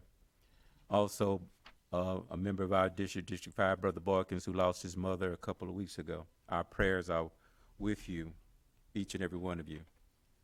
Certainly, as we hear about the continued gun violence that goes on in our country, it certainly touches each and every one of our hearts. But it only lasts for a short period of time, and based on history, we get over it. And so I'm sure we'll talk for a couple of weeks. We'll have coffee for a couple of times, and we'll get over it. Because until we decide that we want to do effective gun control, until we want to stop the racist vitriol that continue to spew from every talking head just about on any channel that you want to listen to, until we stop letting people do the radicalization things that take place on social media, until we stop politicizing fear, we're going to keep having mass shootings.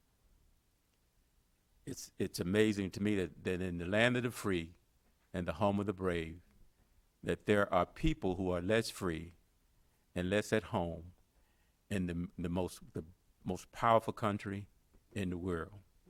It seems amazing to me that we can send $400 billion to fight a war, but we don't come up with any money to put in social programs in America.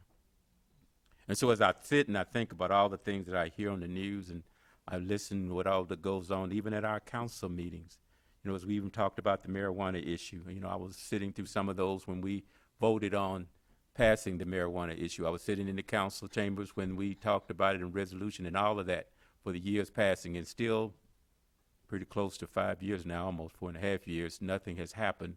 And you have to ask yourself, was the intent ever that anything would happen? And so as we sit and talk about those things, you have to wonder, at what point do you say, let's move forward and do something, even as we, and I thank the Kirk for all the information that he gave us this evening.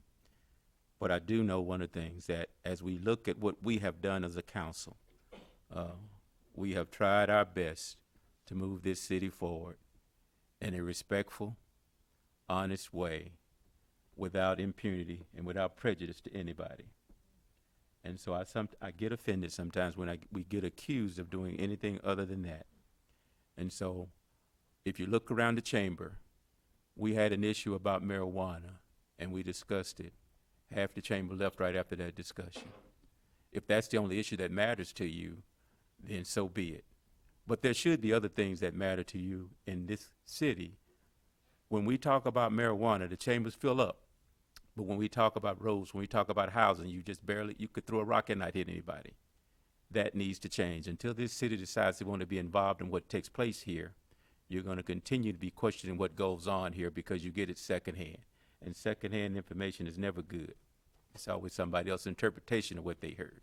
So come in here for yourself. Thank you, Brother President. And for the record, it is against council rules to literally throw rocks in the chamber, so we will rule that out of order. Councilwoman Melanie Rutherford, District 1, closing comment. Good evening, everyone. I am for truth no matter who tells it. I am for justice no matter who it is for or against. I'm a human being first and foremost, and as such, I am for whoever and whatever benefits humanity as a whole. In 2018, the city of Pontiac voted and approved medical marijuana. There could be no argument about that. Just like it can't be an argument about the $42 million in tax revenue that marijuana has brought to the state of Michigan. $1.8 million alone has went to Ann Arbor. $1.6 million has went to Wyandotte, to name a few, and that could be quoted from the Channel 7 interview March the 22nd, 2022. We keep saying we the people decided. We have to honor the will of the people. Of course, we don't want Pontiac to be the only marijuana business in America, but guess what? Marijuana is America. It was approved. It just haven't been approved on the federal level yet, and it's coming. So do we want our roads repaired, or do we want to argue? Do we want people to have jobs, or do we want to have people robbing you because they ain't got no money? And I know that people don't like that bare bracks, like up in your face, just content and honesty, but I believe honesty is the best policy. At the end of the day, it is going to create opportunity in this community. Live it, like it, or don't, it's coming. What we have to do as a community is safeguard the things we can. We can go back and forth, be all emotional. It's coming. The citizens voted for it. It was approved 4 years ago, and it's coming. Now, I say all that to say not to cause anybody to get in a ruckus, but you probably will, and you know, it is what it is. It is to tell the truth, and not emotion, but facts.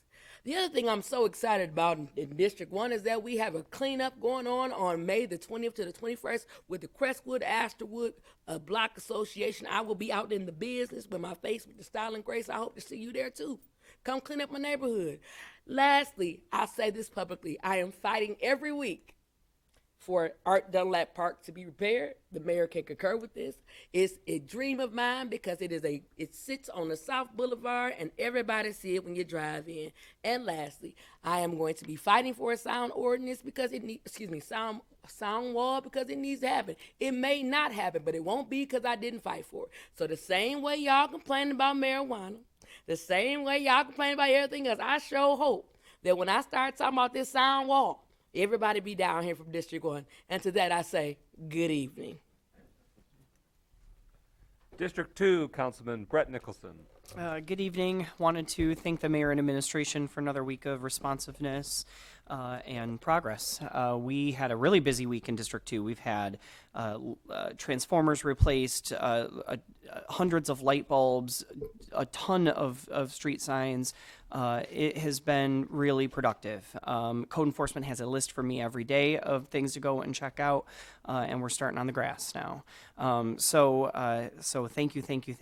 I can't thank Tammy enough in our code enforcement office. She's been incredibly responsive. Within an hour or two, she's got an answer about what's going on, what's been done, and it's been really, really productive.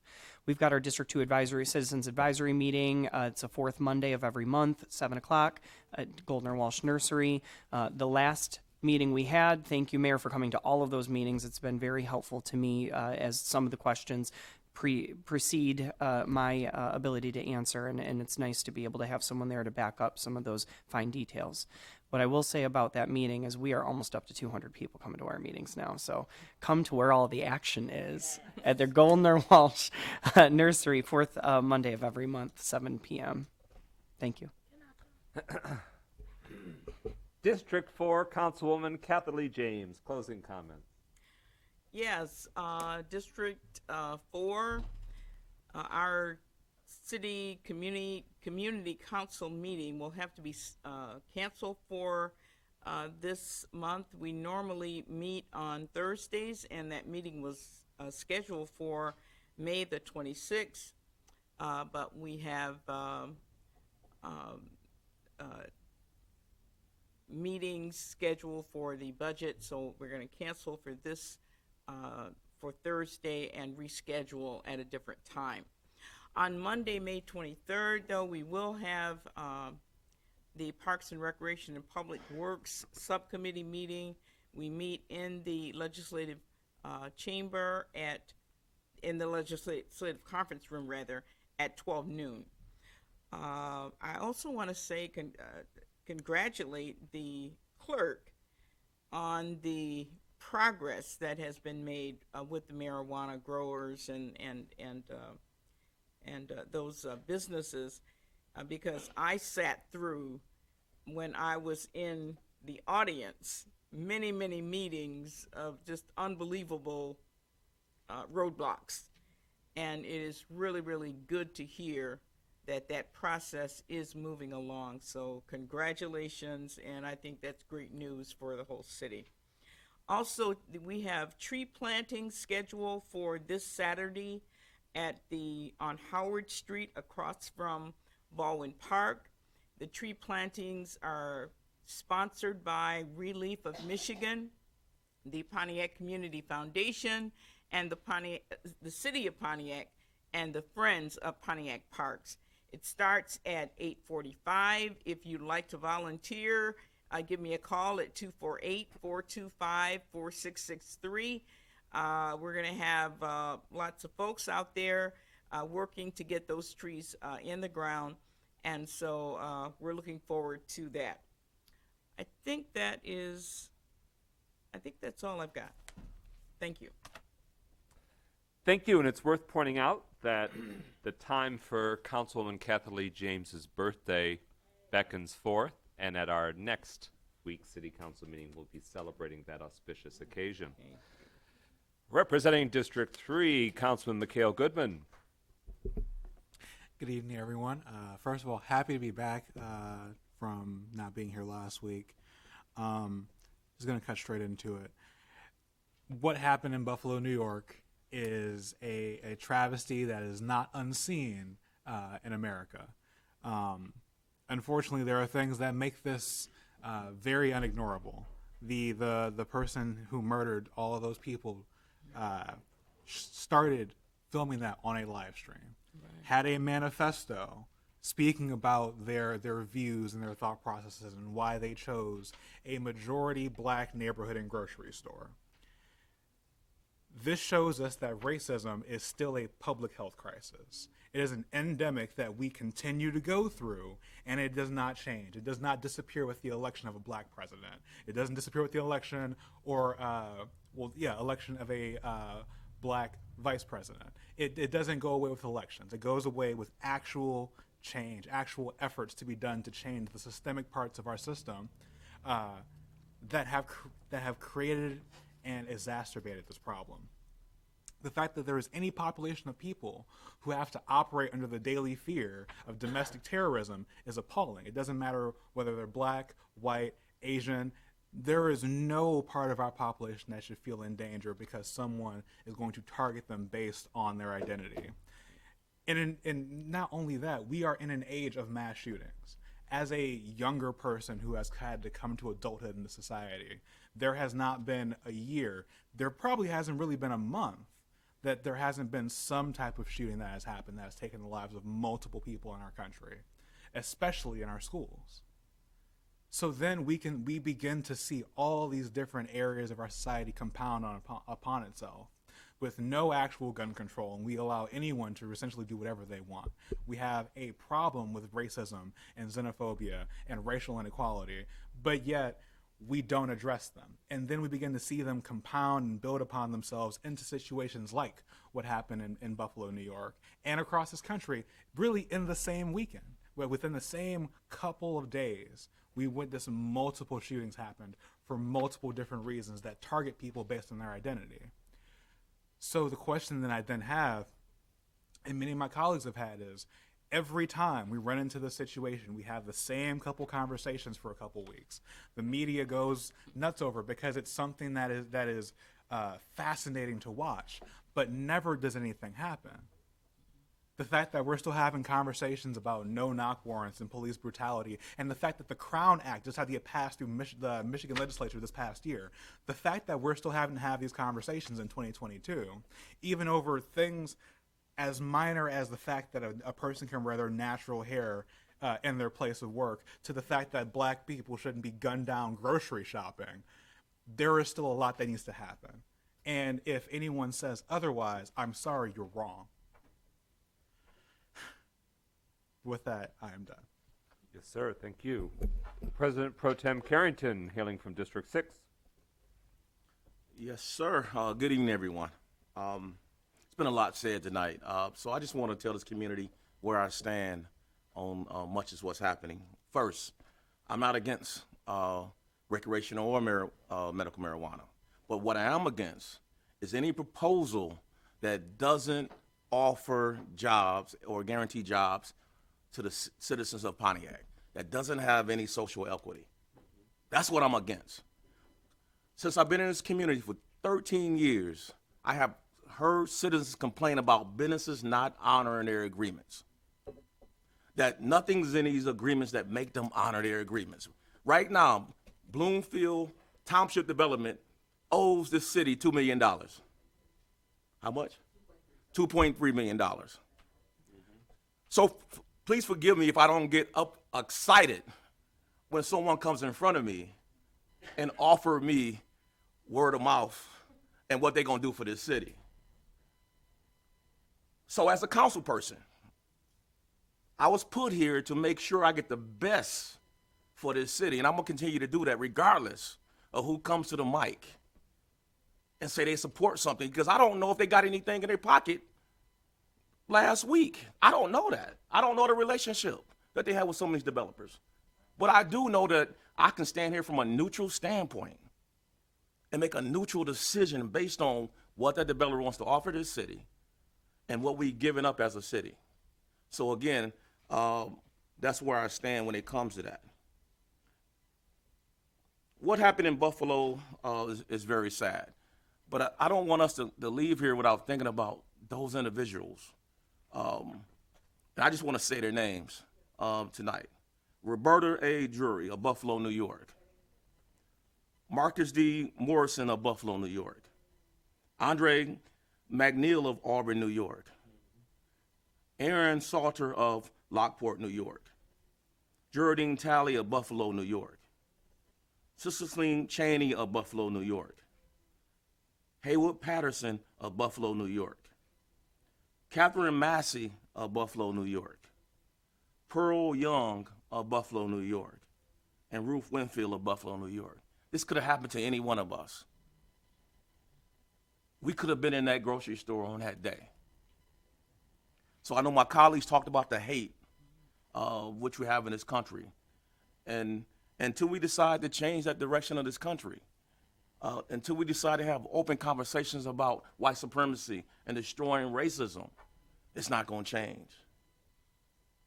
And until we decide to not allow everybody freedom of speech when it comes to being on social media, radicalizing our youth to be deadly agents in a war against other people, it's not going to change. So again, I want to say my heart goes out to the families of Buffalo, because that could have been me. It could have been any one of us. As we could have walked through that grocery store and it could have been us. So good night. Thank you, Pro Tem Carrington, and thank you to the mayor and colleagues who have spoken about the tragedy in Buffalo. I want to make sure that the council is aware. So tomorrow, Wednesday, May 18th at 4 o'clock, we will be in these chambers for starting the budget hearing cycle. I want to thank the Board of Appeals, who has shifted their room. That was very thoughtful of them. So that way, to accommodate that, they will be in the Shrine Room instead for tomorrow's May 18th meeting. So that is an open meeting that is open to the public. Our intention is to try and amplify that as much as possible, but it will be very time and labor intensive, because it is a very important and solemn responsibility that we have on behalf of the people that elected us and just the people that are in our city overall, to make the strongest possible budget for the year to come. So the mayor has submitted the proposal, and we will go through as thoroughly and as thoughtfully as possible on behalf of the citizens to strengthen that, to refine it, and that's what we'll do. So we'll be here. Show of hands, is everyone able to make it tomorrow? Hey, that's quorum. Okay, so after work, you'll join us. I like the look of that. And you have on your agenda it itemized for what is to come, and we'll go through it as we go, and we may need to expand some of the time, expand some days if we run into some obstacles where we need more answers. We need to do some more deep dive on that. Very briefly, just want to end that the Mighty Oaks disabled sports team is competing at the annual Michigan Victory Games this week. That is athletes from throughout Oakland County, including from the Pontiac community. There's residents from districts 2, 3, and 7. So good luck to that team, the Mighty Oaks. Accent Pontiac has their end of year showcase on Friday, May 20th at 5:30 p.m. at the Oakland History Center, free and open to all. Our Historical Society has their 148th annual meeting. All are welcome and encouraged.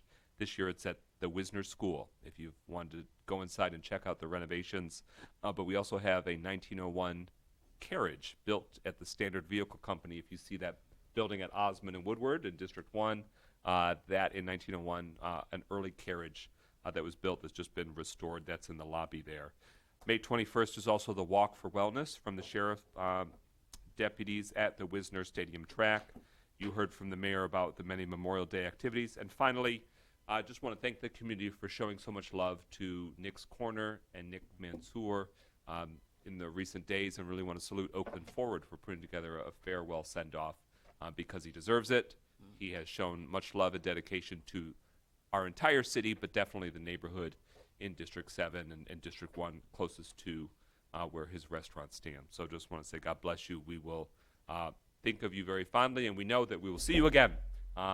So bless you, Nick, and thank you for all the memories and all the love and all of the great food.